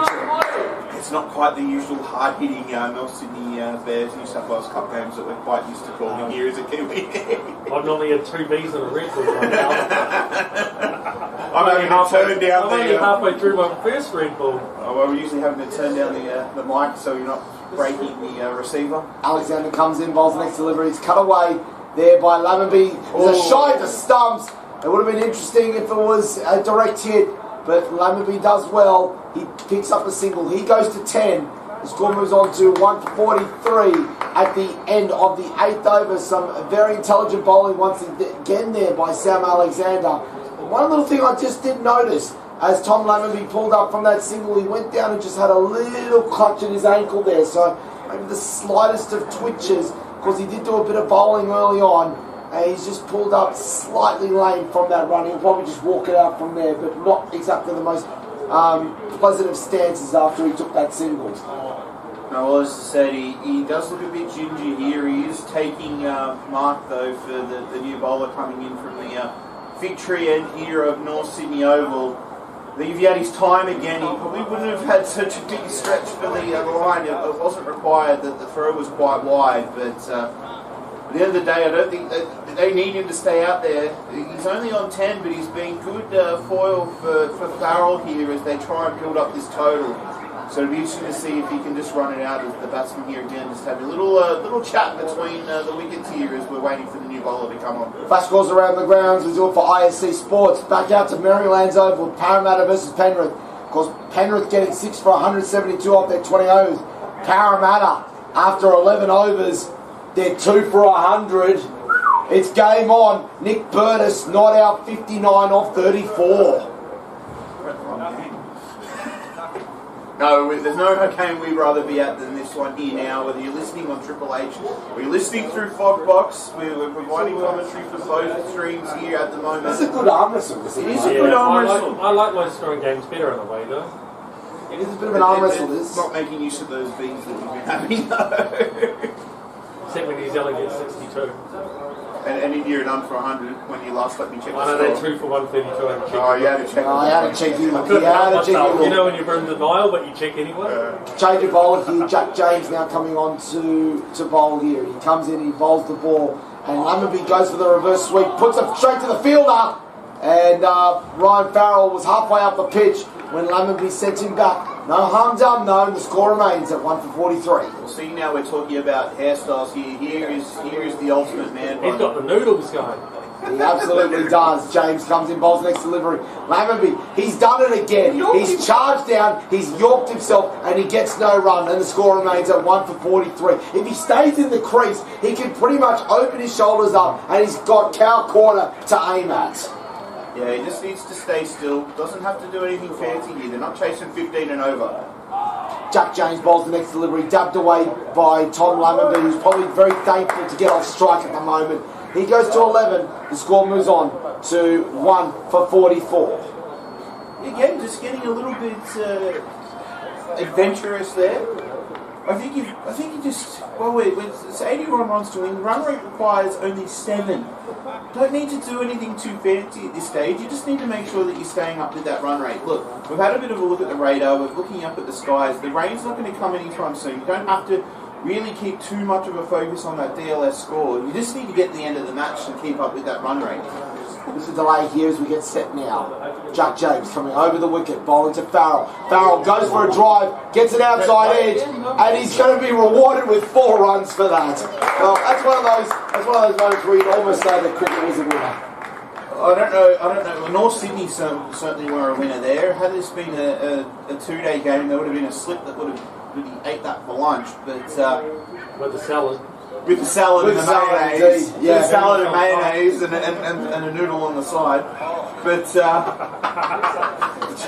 Jack James comes in, bowls the next delivery. Ryan Farrell gets forward, just bunts it down to deep mid-on, and he'll pick up a single. He goes to 31, and the score moves on to 149. Ryan Farrell, he's doing the job that the captain should at the moment, steadying the innings after an early wicket loss. Well, he is, and he's ticking the runs over. Lammerby's the one I'd be interested in. Yes, you can say that he's playing that anchor role, but some of the shots we've seen this over, not really anchor role type shots. Jack James comes in, bowls the next delivery. Lammerby tries to open up his shoulders a little bit more, cuts it down to the deep. It's going to be fielded by Oliver Knight there. Throws it in, Lammerby gets a single, and with 11 overs left, Manly have brought up the 50 for the loss of 1 wicket. Tom Lammerby on 12, Ryan Farrell on 31. Again, we're seeing here now, 9 overs gone, 50 runs on the board. Again, you're seeing that all-important run rate just sort of fluctuating around that 7 runs and over. We saw with North Sydney when they tried to up the ante a little bit in the back end of their innings, that's when the wickets started to fall. I don't know with Manly whether they might have the same problem here. Except we've heard how the pitch is playing, we've seen how it's been going. It'd be interesting to see if they can push that accelerator when we come later in the innings. Yeah, that's right. And they'll just want to if they just hold their wickets here, they'll win easy, won't they? So I think they'll just bat as deep as they can with these two. Just sort of hitting it around, tapping it around. Alexander still in the attack. He bowls to Lammerby. Lammerby goes for the paddle sweep. Manages to get, no, it's a full-on paddle sweep. Manages to get bat on it. And he'll pick up 2 runs there. Lammerby goes to 14. The score moves on to 1 for 52. We'll do a quick flush score around the grounds, and we're going to go to the next game, which is out at University's Oval between Sydney University and Campbelltown Camden. Sydney University, of course, scored 150 off their 20 overs. Campbelltown Camden going slow at it. They're 2 for 69 off 12. Sam Alexander, that's coming involved the next delivery. He bowls the ball. Lammonby tries to drive, and he manages to squirt it away past forward a point, and he's going to be singling nose. The misfield here. There's a chance here, no. And the batter Lammonby is well home.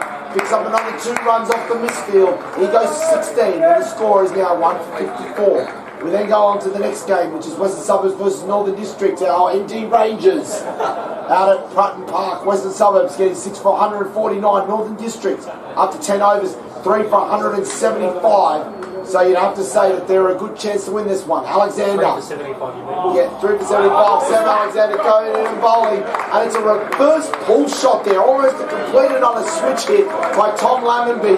He gets his first boundary. He goes to 24. And the score is now 1. Sorry, he goes to 20.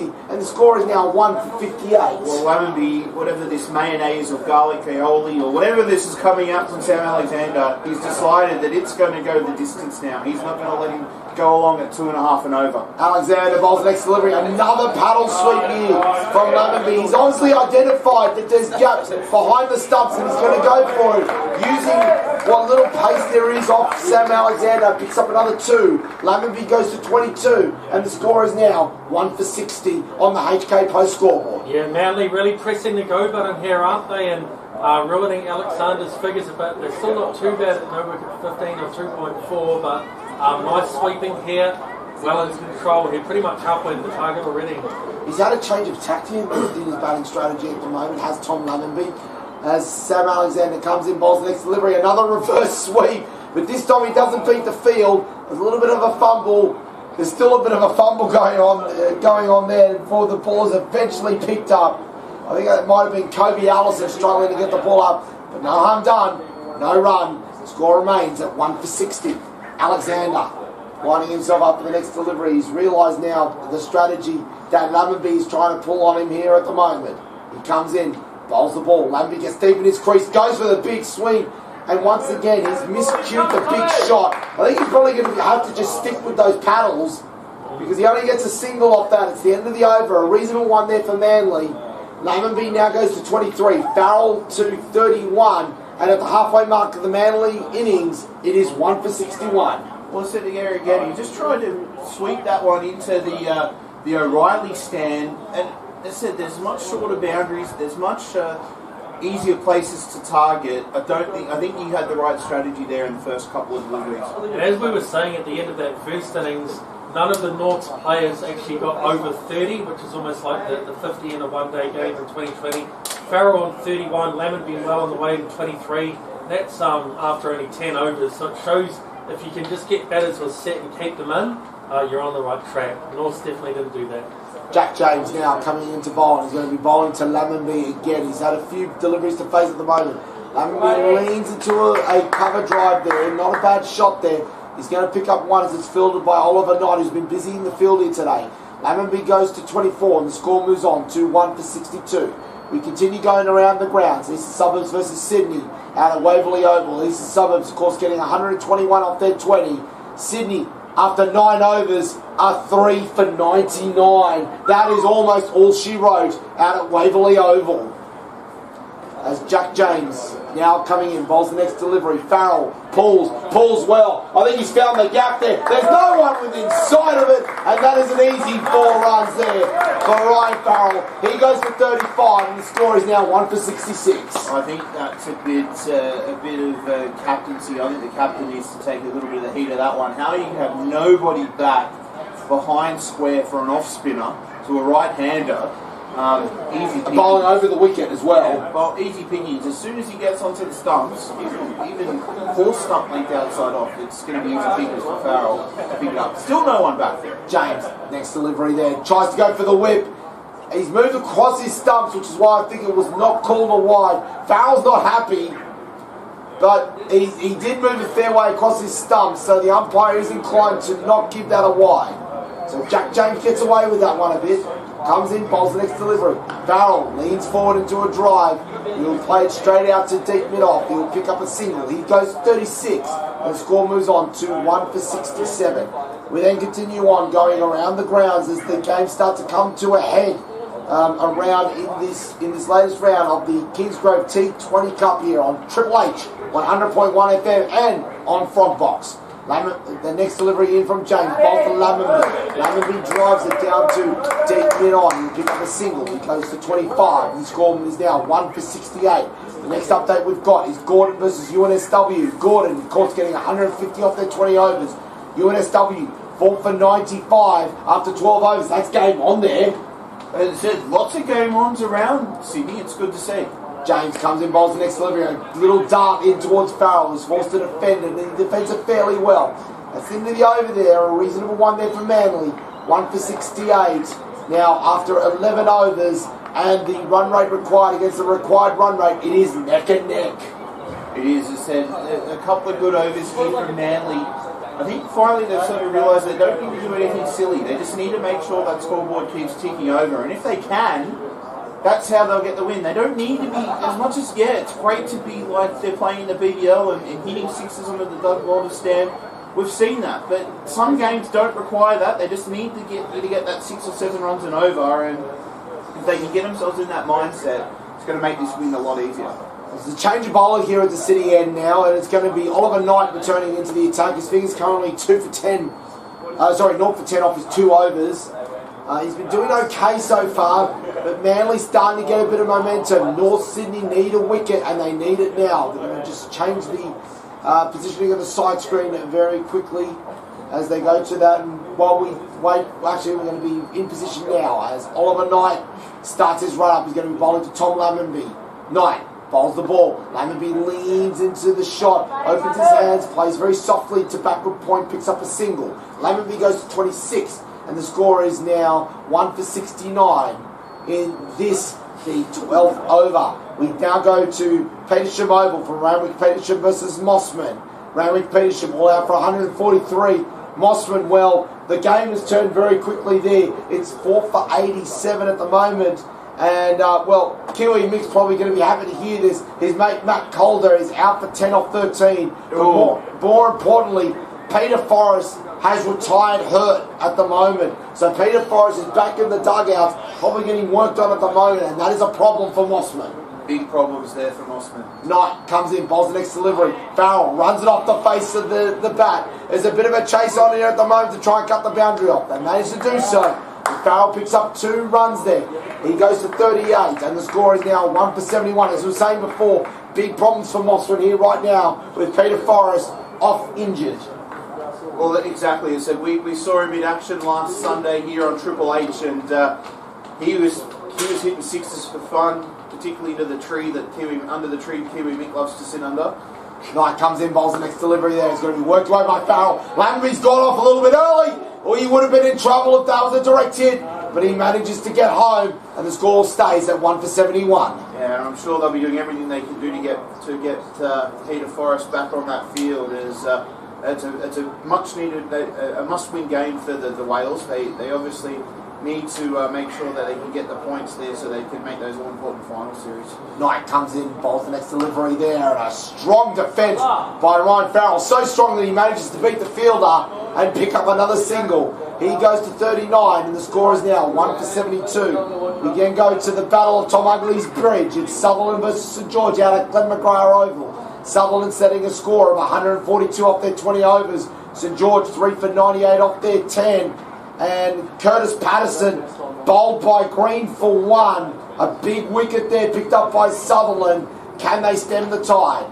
Oliver Knight comes in, bowls the next delivery. Lammonby goes for the cut and cuts well. He gets up and under it, and it's 4 runs to Lammonby's total. That's going to give him a lot of confidence there. He goes to 30, and the score is now 1 for 76. Well, just too short, too wide there from Knight. We've seen that those good line and length balls have been the ones to hardest get away, but he's been able to let Lammonby get his arms free. He's been looking to do that for a while, but that just sat up and said, hit me, and with that big gap there, it was 4 runs. Knight comes in, bowls the next delivery, defended by Lammonby, and there is no run, and it's into the over. So after 12 overs, it is 1 for 76, and we are in a genuine dogfight right now. There is nothing in it in terms of the comparisons. between North Sydney and Manly. Probably the only thing in Manly's favour at the moment, and that's probably why you put them slightly in front at the moment, is that they've only lost 1 wicket so far at the comparison stage. Yeah, and that run rate required now is down to 6.1. The last couple of overs really helping them with that run rate, but still having 9 wickets in the shed. That's what would really be keeping them just a little bit in front, because as I said, we know with T20 they ebb and flow, anything can happen here. There's still 8 overs remaining. I think Flinders would be Manly 60, North's 40. Ooh, the Kiwi Viz. We need to come up with your the own name. HK post scoreboard. We need to come up with the Kiwi Viz or something. Yeah, I love the Kiwi. The Kiwi Viz. Twin Viz, isn't it? Is that what it's called? Twin Viz is the one they use on Fox. Here we go. Mr. 500 has come on to bowl now. Rob Aiken now coming on to bowl. What a special moment it was yesterday for him. He comes in and bowls the ball, and Farrell goes back into the crease and defends straight out to the fielder at short mid-on, and that's Tom Jaggett who's fielding that, and there is a no run. What a special moment it was yesterday for Rob Aiken, game number 500. He comes in, bowls next delivery. Farrell gets forward, he pushes away down to deep mid-on. Getting a single for it. He goes to 40. The score is now 1 for 77, and Rob Aiken has got a bit of a job to do at the moment, but he won't mind the dot ball he picked up on the first of the over. It's a little bit of pressure on Manly now. We're not quite at the stage where they can win the game in singles. Still a little bit of work to do at the moment. And as we know in this, a wicket or two can change the game quite dramatically.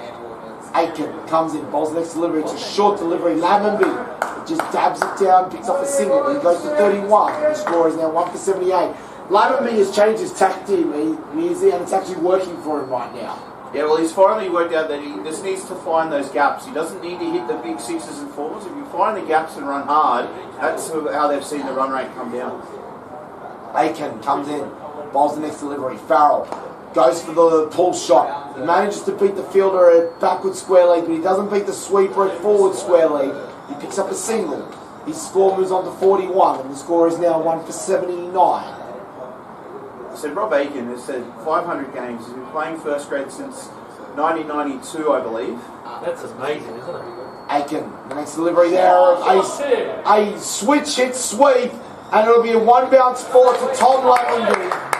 That sweep shot is working wonders now for him at the moment. He goes to 35, and the score is now 1 for 83. To be playing that long, I think I started playing Kangaroo cricket in about 1992, and I know how my body feels. So for him to still be out there playing first grade, he'll be in his 40s. He's 46 or 47, I believe. But yeah, I'm sure he must be getting into conditioning between games. Aiken, the next delivery. Lammonby goes long. He won't beat the field there. He'll pick up 1. And now he's starting to find his feet a little bit more, starting to make some good contact with the ball. He goes to 36, and the score at the end of the 13th over on the HK post scoreboard is 1 for 84.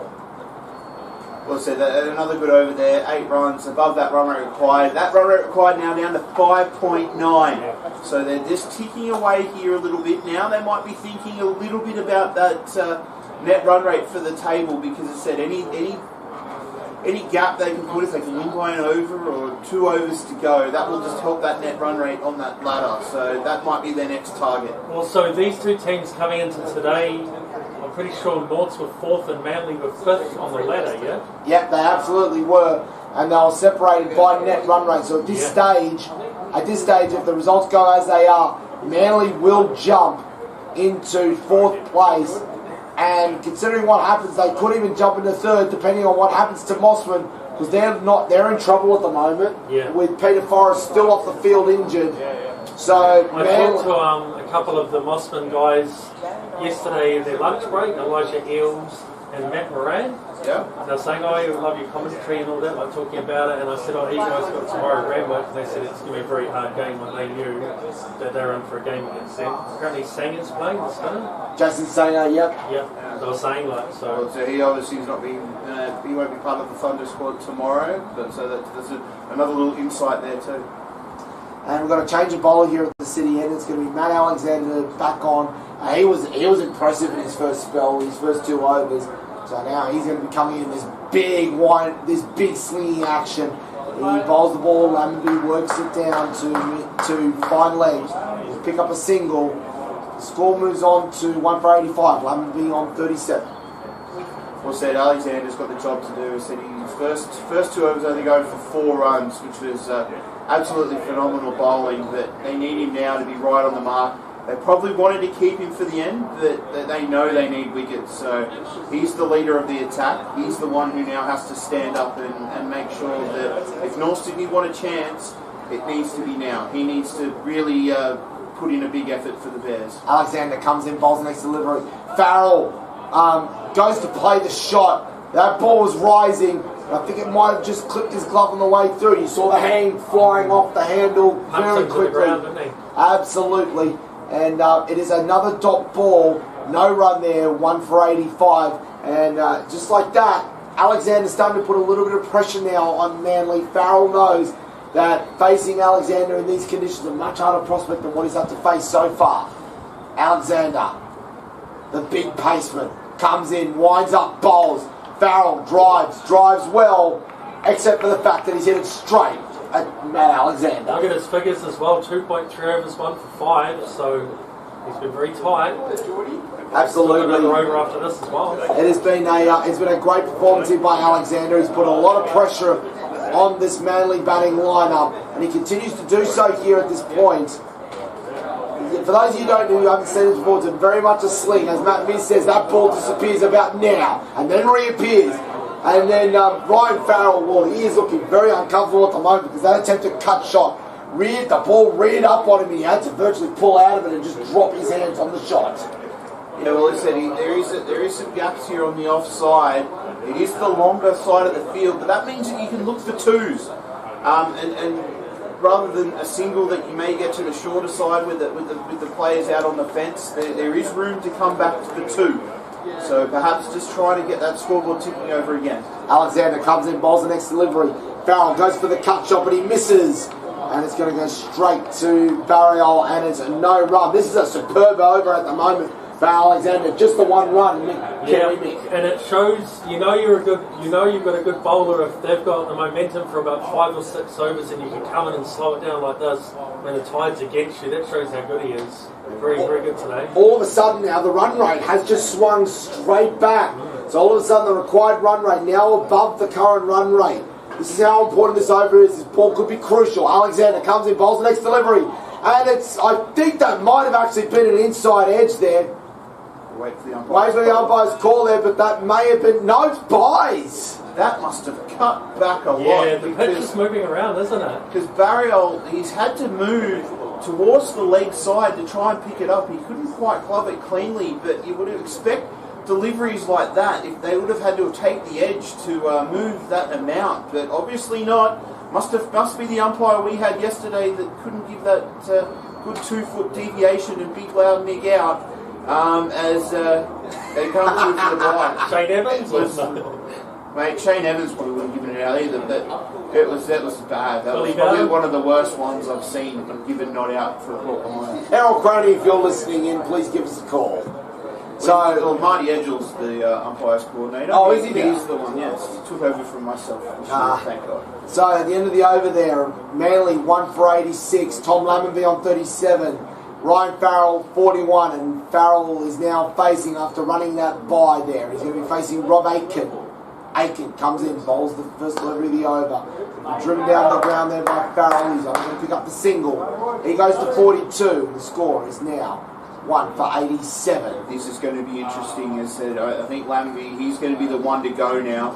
He's going to be targeting that short boundary towards the Doug Walter stand. Aiken comes in, bowls the delivery.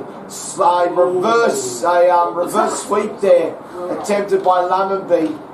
I'm going to be very curious to see whether it actually got anything on the way through. Wayne for the umpire's call. It's runs. It's runs. It's come off a little bit of the bat. And it's 1 to Lammonby. He goes to 39. The score is now 1 for 89.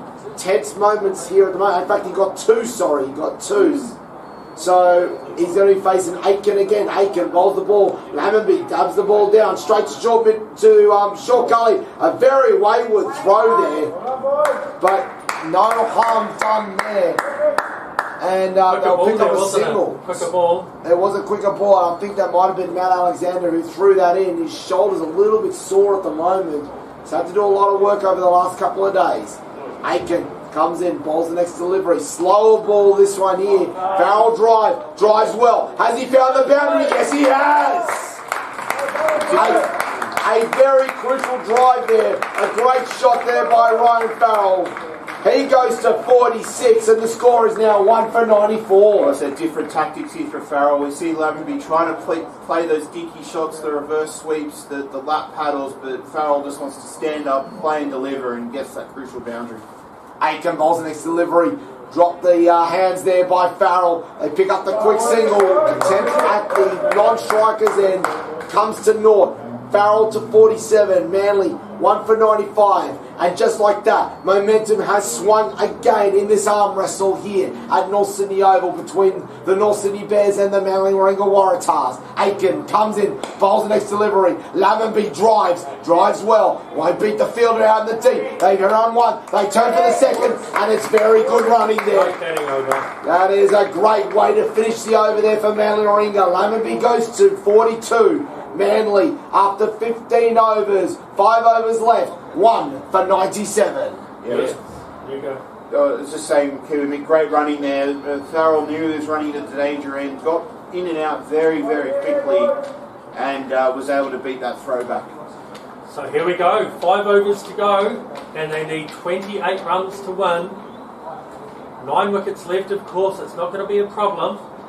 But North Sydney recently have just bowled a couple of tighter overs, and this could be a key wicket here, Matt Mears, with Matt Alexander bowling. He's 3 overs, 1 for 5. And he pull out a couple of wickets, so I think they probably need that. They need it. They're putting all the eggs in the Alexander basket. They know they need a strike in this over if they're going to have any chance. And here he goes, the very quick left arm bowler, and it's straight to backward point for no run. Farrell on strike on 47. And a dot ball there. So 28 runs of 29 balls needed. Yeah, I think Manly realise if they can just see him off, not lose any wickets, they can press the go button against the other bowlers. A bit like when Morne Morkel came on for the last one, to see him off, and then once they get through him, there's still 4 overs to go. You can sort of, it's been easier pickings, but for North, they've brought him back for a reason. They want wickets, they want fresh batsmen here, trying to have to go hard in these last couple of overs. Alexander again to Farrell, very good ball again. They're going to sneak through for a single. The keeper's thrown into stumps, and he's gone. Oh. Wow, the Lavenby is not happy looking at the umpire there. It was a pretty 50-50 one, Matt Mears, but basically Farrell's blocked it. It's gone behind the stumps. The keeper's run in and underarmed it straight for a direct hit. And I tell you what, it was a cheeky single anyway, and he's gone, Lavenby here, the non-striker. All of a sudden it's a wicket here, and it's 2 for 97. Yeah, probably not what Manly needed there right now. It was 50-50. We have a very good view of it here from our commentary position. As I said, the umpire obviously has the best view out of all of us. He's the one that's put the finger up. Lavenby did have a nice little stare at the umpire after the decision was given, but unfortunately the umpire's not going to reverse it, mate. No matter how big of a death stare you do give him, but now the responsibility will fall to Ryan Farrell. He's the one who's on 47. He's been looking good so far, particularly that cover drive in that last over. It was to perfection, and if he could really just keep the tide. Elliot Hurd now joins him at the wicket.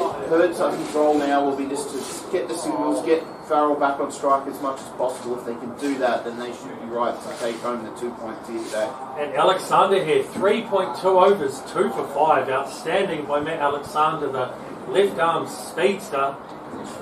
He's got a lot of pace with his bowling. It shouldn't be 2 wickets because that was a run out. It shouldn't go towards Alexander, but we'll go with that. That's fine. Oh, That's yes. what the scoreboard's saying. Okay, I was copying that again. You just copy the scoreboard. It's fine. But Sounded good, though. It'll work itself out. So here we And go. It is 2 for 97 here on the XK post. Looks like Beetle has come in. Beatles come in. We went by what the screen said, so that's our fault there. But So here we go. The game on now. Alexander bowling to Beetle, left-handed batsman. On a length here, punches it into the onside for no run. And Alexander, very impressive here, 3.3 overs, 1 for 5. And all of a sudden here, they need slightly more than a run of ball. You would still favour Manly here, but another wicket in this over as Alexander has a bit of a chat with his captain. And the required run rate 6.2, 28 runs needed for 27 balls. Also, they need that wicket of Farrell. If they can pick him up in the next over in a bit, it's going to make the job so much harder for Manly. Here goes Alexander again to Beadle. A good lead that's cut away and beaten him straight through to the keeper. A dot ball. Geez, bowled well today. He's been outstanding. Certainly has. He's pretty much gone for what, 1.5 runs an over. Well, not even. Like yeah. I said, if you can get 2 dot balls away, he's got it maybe 1.25 running over. It's remarkable to think about in a T20, but he's certainly been the one that's kept North Sydney in it. Alexander again, and a huge display by the left arm speedster. On a length again, and it's bounced off the splice of the bat there. They'll get a run down to third man, but it was definitely an edge. And it's 2 for 98 here. 1 ball left here in the 16th over. That was a tricky ball. It lifted like we haven't seen lift like that since Morne Morkel was bowling from this end, and it surprised Beadle. He was lucky just to get a bit of bat on that and get it down to third man. But he said, I think this is a big ball. What can Alexander do? Can he get rid of Farrell? Farrell on 47, on strike. Can he bring up the 50? And he blocks it straight down to the man there on the onside for no run. So 2 for 98 after 16 overs. I said, good work by Farrell. He just knew if he could see off Alexander that they'd be in the box seat here. We haven't seen a lot from the rest of their bowlers. Ollie Knight with the new ball as well was tricky to handle, but now they've used up their big gun here, still with 4 overs remaining. It's going to be a big effort here. We're seeing James now come back on with his spinners. We've seen that it's been to the liking of the Manly batsmen, so he's got a big job to do here, Kiwi Mick. He's got to keep these runs down and also look to take a wicket. But with the likes of Farrell, we've seen how he's handled the spinners. Beadle again will be like Lamby. He'll just try and play those sweeps and paddles to get off strike. So this is, I think, where the game's going to be won or lost. So 27 runs needed off 24 balls, 4 overs to go. And James to bowl to Beadle here, who is not set. He's a 1 not out. What a finish we've got coming up. This one a little bit shorter and cut away here for a single to the man out in the deep. Pick up the single. Yeah, that's fine from Beadle. Farrell's the one that's in. He's the one that's been scoring well and producing some great shots. If Beadle can just get a single and get the strike back to Farrell every time, that's going to be pretty much the catalyst for them to get across the line here. But Farrell can't lose his head here either. He's been playing some good shots, but he just has to wait for the right ball. He can't manufacture anything here. Just wait for the right delivery to get the ball away to the boundary. Here goes James again to Farrell, the captain leading by example here. And he'll just punch us down the ground to deep mid-on and pick up the single. Nice patient stuff, and that brings up the 100 for Manly. 2 for 117th over. Yeah, good work by Farrell there, just rotating the strike again. He'll have a lot of trust in Beadle that he'll know what to do here to get Manly across the line. James again to Beadle. And he's gone for it here. And eventually he's going to pick up one to the man on the fence. Bit of an attempted sweep there that's got a bit straighter than what he thought off the back. But at the end of the day, he still picked up the single. Yeah, he was looking at that short boundary towards the Doug Holder stand. He wanted to put that delivery right on it, but lucky to get away with that bottom edge and just pick up the single. Here goes James again to Farrell on 48. Oh, and he's edged this one. The fieldsman, nice sharp whip there, no run. Yeah, I think he surprised him a little bit there. Maybe the top spinner, maybe the one that just goes straight on. You'd only get the edge to it, but yeah, that man at backward point, he was on a quick smart. So Farrell, can he lead the side to victory? Remain there, and he's cut. This has nearly hit the stumps. Keeper throws it back to the bowler. A couple of dot balls in a row here, and all of a sudden, they need, 24 off 19 balls. That run rate's now getting close to 8. This shows we've got a couple of dot balls and pressure continuing here in these final overs. Here goes James again, driven handsomely down the ground by Farrell. They'll just cruise through for a single. The fieldsman fires it back in. So 2 for 102 after 17 overs. and they need 23 off 18 with 8 wickets left.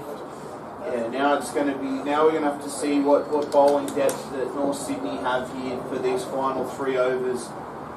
Matt Alexander would probably one that they'd love to have a couple of overs still left up their sleeve, but he does not. He's been bowled out, but it's now in the hands of North Sydney. Their destiny is in their own hands. Manly would think that they're going to cruise home from here, particularly with 8 wickets left in the shed, but now it's up to the North to see how they can do to make that as hard as possible. It will be Sam Alexander to bowl here, keeping with the spin. Closing stages. Hope you're enjoying the coverage here on Triple H. His figures so far, 3 overs, no wicket for 16. He's going to have to show the form he showed in these first 2 overs, where he only went for 5 runs. They took a liking to him in that 3rd over. I think we'll see Farrell do the same here. Alexander left arm spin. Farrell, it's in the block. Oh, he can't get it away. It rolls down the pitch. Keeper picks it up. Dot ball. You don't want to leave it down to the last over, Matt Mears, because that's when, doesn't matter what you're chasing, things can happen. Exactly right. The mind can play tricks on you when it comes down to the last over. They'll want to finish it off before then, but good old-fashioned bowling. Don't have to be anything fancy. Just throw it up fast and get in the block hole. Here goes Alexander again. Farrell on 49. He drives it. That'll be his 50. Very impressive knock today down to the man at deep middle on the fence. And the Manly faithful loving it here at North Sydney Oval. Very good 50 here by the captain, Ryan Farrell today, and he raises the bat. Been very impressive. Yeah, he certainly has. He's been the difference with the bat between both sides. And so I'm sure that North City would have loved someone to go on and make 50. They might have been able to put a few more runs on the board. But skipper, usually he's got the likes of Jay Lent and Tal ahead of him. But when he's needed to stand up for his team most, he's done that here at North Sydney Oval. They need 22 off 16 bowls. Here goes Alexander, bowling to Beadle. Left arm bowler to a left-hand batsman. He drives it down the ground. They'll definitely pick up 1. Racing through quickly, but the man on the fence fires it back into the bowler. Just a single. 21 required off 15 here. 8 wickets left. Wickets is not a problem. And they just need to make sure that run rate is now 8.4, that run rate. So you would think Farrell now on strike, his old mate Sam Alexander, maybe trying to get a boundary or 2 here with these couple of deliveries left, just to take that pressure off. Here we go, Alexander changes his side of the wicket and it's sliced away. They're not going to pick up the single there. Beatles can, but Farrell says no. Probably would have been a run out if they went. Another dot ball. Yeah, dot balls are gold in this sort of situation. They just build that pressure a little bit more. It has been a good final over so far for Sam Alexander. What can he do now to just finish it off and give his other bowlers the best opportunity with a couple overs left after this? Alexander again to Farrell. He's gone for it this time, and that's a huge shot. That's out of the ground. That's into the Greens pub next door. That is 6 runs, and that's it for Farrell. Beautiful stuff. That might just break the shackles here. 2 for 110, and now they need 15 off 13. What a key shot. Well, that's what he was waiting for. He knew that eventually there'd be one that would be just in his arc to swing. It wasn't quite up there in the block hole. It was that half volley length, and as soon as he saw it, he poached, he pounced, and with that short boundary towards that leg side, it was going to be 6. But with as far as that one went and over that fence behind the Doug Walter stand, I think it would have been 6 on most grounds. It had a beautiful noise off the bat.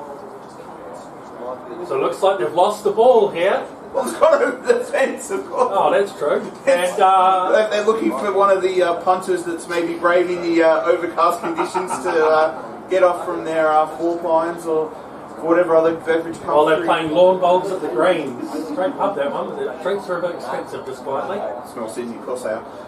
Percy's is alright. I'll be going there. That's right. Percy's, get ready for Mick. He'll be there in about 10 minutes. We're still waiting for this ball to come back. I will say, though, that we will thank the North Sydney Club. They've set it up so well here in the Duncan Thompson stand. We're used to being in this stand. We're usually here with the Bears when we're calling the rugby league action throughout the winter, but it's great to be here inside on a cold day calling it. And thank you for letting us be the voice of Frogbox as well. It's been a pleasure that some people that may have enjoyed us, they hear us on the radio, but wanting some pictures as well, they've been able to get the pictures with our voices as well. To those new to us on Frogbox, hopefully you've enjoyed the coverage. We're something a bit different that you might be expecting with Frogbox not generally having commentary with it as well. If you are enjoying it on Frogbox, you can always follow us on our social media, Triple H Sport. You can find out where we'll be around the grounds over the next couple of weeks, calling the greatest game. So here we go, 15 required off 13. Alexander. Bowling to Farrell. That's a shocker. That's a beamer. That's a no ball. That's a bit That's of almost spicy. over his head in a full toss. That was like baseball, wasn't it? That's the square up. Obviously these two, we've got the free hit, we've got the signal, but these two go back a long, long way. Obviously didn't enjoy that being hit for six, Sam Alexander there. Here we go, free hit. This could go anywhere. This could be a key ball here. Last ball of the 18th. And he goes down the ground, straight to the field. A chance of a run out! No. So with 2 overs left, they need 14 off 12 balls here, Matt Mears. Still could go either way. This, like you said, the 19th over is going to be a key one. If they can keep this one tight. Yeah, well, that's the thing here. If they can keep this 19th over to 4 or 5 runs, make them have to do the hard work in that final over, this game could go anywhere. So don't touch that dial, don't touch your internet browser, don't touch anything. Make sure you stay tuned to our coverage here on Triple H or on Frogbox, because, as I said, you're going to have 2 overs that could really go anywhere. You think Manly to take the back out of it, they probably need to score 8, if not 10 runs off this over if they can't get these runs required. And it looks like it's going to be James again. He's going to have the hard work. Knowing Aiden Beadle, he's going to be targeting that short boundary towards the Doug Walter stand. So he's going to have to make sure he keeps this ball outside off stump. So here we go, 14 required off 12. James bowling to Beadle. And it's up there, it's a massive swing at that one. And that is all the way, not quite another lost ball, but it's on the hill here at North Sydney over. One of the punters throws it back in, and that is a big 6 in the context of the game. All of a sudden we need 8 off 11. Well, as I said, Beadle has the licence here now. He knows that Farrell's done the job and he just needs to support. And he sliced this one away past the fielder. Really should have been fielded. That's going to be 4. There we go. The Manly fans loving this one. And they've just done it when it counts here. They've preserved their wickets, and that's another boundary.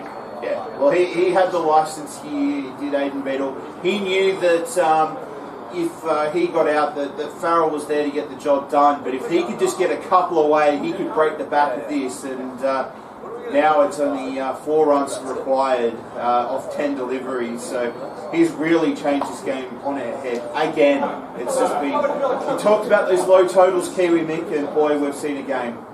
So here we go, and he just hits it straight back to the bowler. So 4 runs off 9 balls now. Yeah, I think they've brought up the field inside the circle. They are back on that boundary, but I think he's going to back himself here. James again to Beadle. He's gone for it. He's hoiked it up. He could be caught. He is caught on the boundary. You never know. They've switched in, so Farrell will be back on strike. But now it will be 8 off 4 with 7 wickets left. Well, he knew. He had the licence. As long as he could make sure that Farrell was on strike, he was going to try and finish it with 1 shot. But unfortunately, finding one of the men that's out there at deep square leg probably wasn't part of the plan. But it's an all-important net run rate as well. If they got the total with 9 deliveries to spare, would have given that a nice little boost as well. But now, maybe fitting, Farrell's on strike and he can bring up the winning runs. And it looks like Ben Bryant will be the new batsman coming to the crease, but I think Beadle did his job there. That 4 and 6, the 6 and then the 4, massive in this match. Oh, absolutely massive. You might look at the total and he only got 14, but 6-4 to start this over. as I think you'll find, and it looks like, particularly with that salad coming out the back of the helmet, that it will be Elliot Hurd to join. The scoreboard's changed again on Yes, it's not been your friend today, Kiwi mate. That's scoreboard. As much as we love it, and it's better than trying to update my cricket every 5 seconds like I've had to the last few weeks. Bathurst has got to get going over. Well, as I said, I don't have to use my computer for my cricket, so now we can talk Bathurst. But as I said, Elliot Hurd, he'll be at the non-strike again. Ryan Farrell on strike.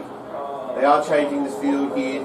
They'll try and make it hard for him, but I think we'll try and finish it with one shot, don't you? Yeah, I think so. So 8 runs off 4 needed. Here goes James bowling to Farrell on 56, the captain. And it's a full toss, and he's dropped her. Oh no! That was a chance, and I tell you, if they got that wicket, still though, 7 runs off 4 needed. Will it go down to that last over? I don't mean to correct you, but it's 4 off 7 required. Yes, it's it's all right. It's been a long day. But as I said, that went back like a tracer bullet. I don't. Yeah. And this one's hoiked out to the man. 1 bounce straight to the fieldsman. They won't come back for the second. It's the end of the over. So they're going to need 3 runs off the last over to win here. But importantly, Farrell will be on strike. Yeah, that's the most important thing. I think they're either looking for 4 or a single. I don't think they were really going to take it seriously to come back. But we said about that 19th over, if they couldn't get the job done, as little runs as possible, 3 I think would have been to the higher end of their expectations coming to this final over. You would think, though, with 3 runs to get, that they'd be in the box seat, but it's a funny game. Anything can happen here. A couple of dot balls early, and the momentum will swing again to North Sydney. But I think Farrell, he'll be trying to get this done sooner rather than later. It looks like it's going to be Oliver Knight to bowl the last over. He will be bowling to Farrell, and Manly need 3 runs off the last over to win this match. A key game on the ladder, of course, both coming 4th and 5th on the ladder coming in. And this would break one of them into that top 4 with 1 round left last week. So it's going to come down to the crunch. And Norths are going to take all their time here in this over to try and set their field right. Yeah, so we are ticking down time-wise, but I think a bit more important with the game on the line here. They'll take those couple extra minutes. Keep Farrell waiting as well. Keep the game situation festering in his brain as well. Having to keep thinking about it, but looks like we're all good to go here. Here we go. 3 runs needed off the last over. Knight to bowl to Farrell. Here we go. And it's a Yorker length and a dot ball. So 3 runs needed off 5 balls, Matt Mears. As I said, everybody's inside the circle on this offside. The ball was outside off. He was just trying to get some bat on it, maybe get it through this gap between backward point and point, but just a bit too quick on him, and it's gone straight through the keeper. 3 or 5 required. They're taking their time. A few discussions with the fieldsmen out there of what they should do. Like you said, just making the batters wait.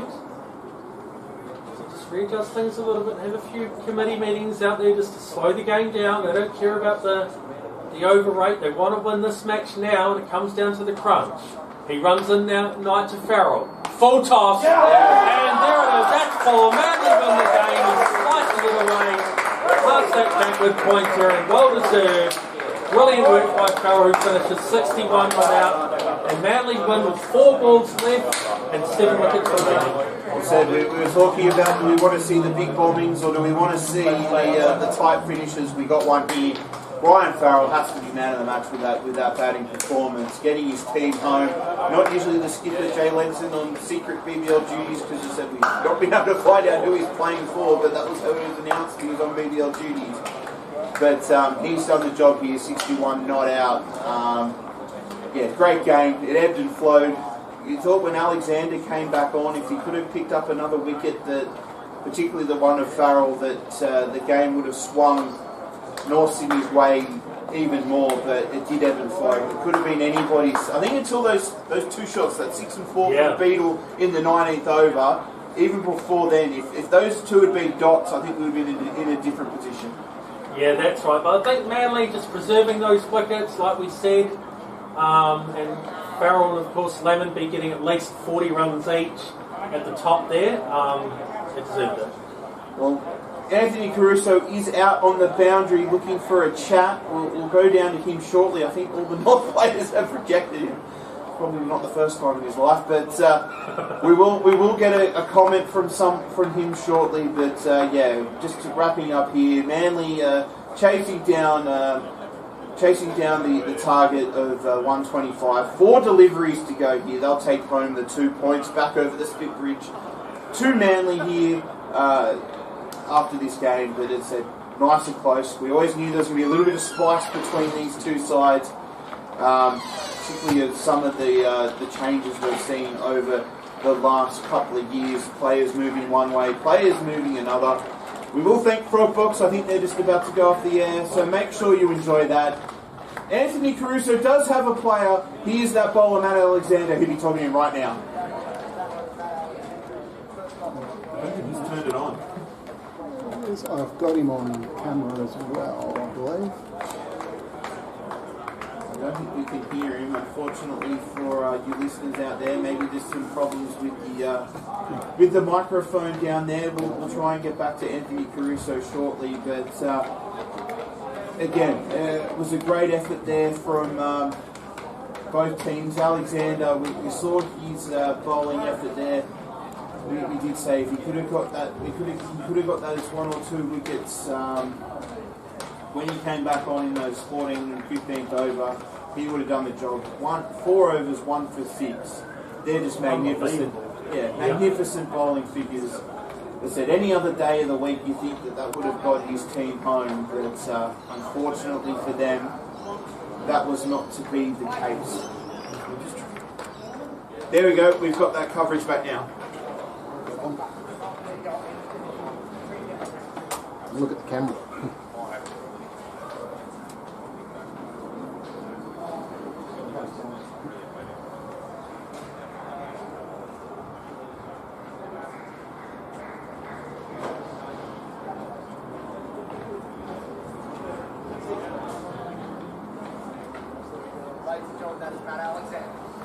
Thank you, Caruso. We did pick up the end of the interview there.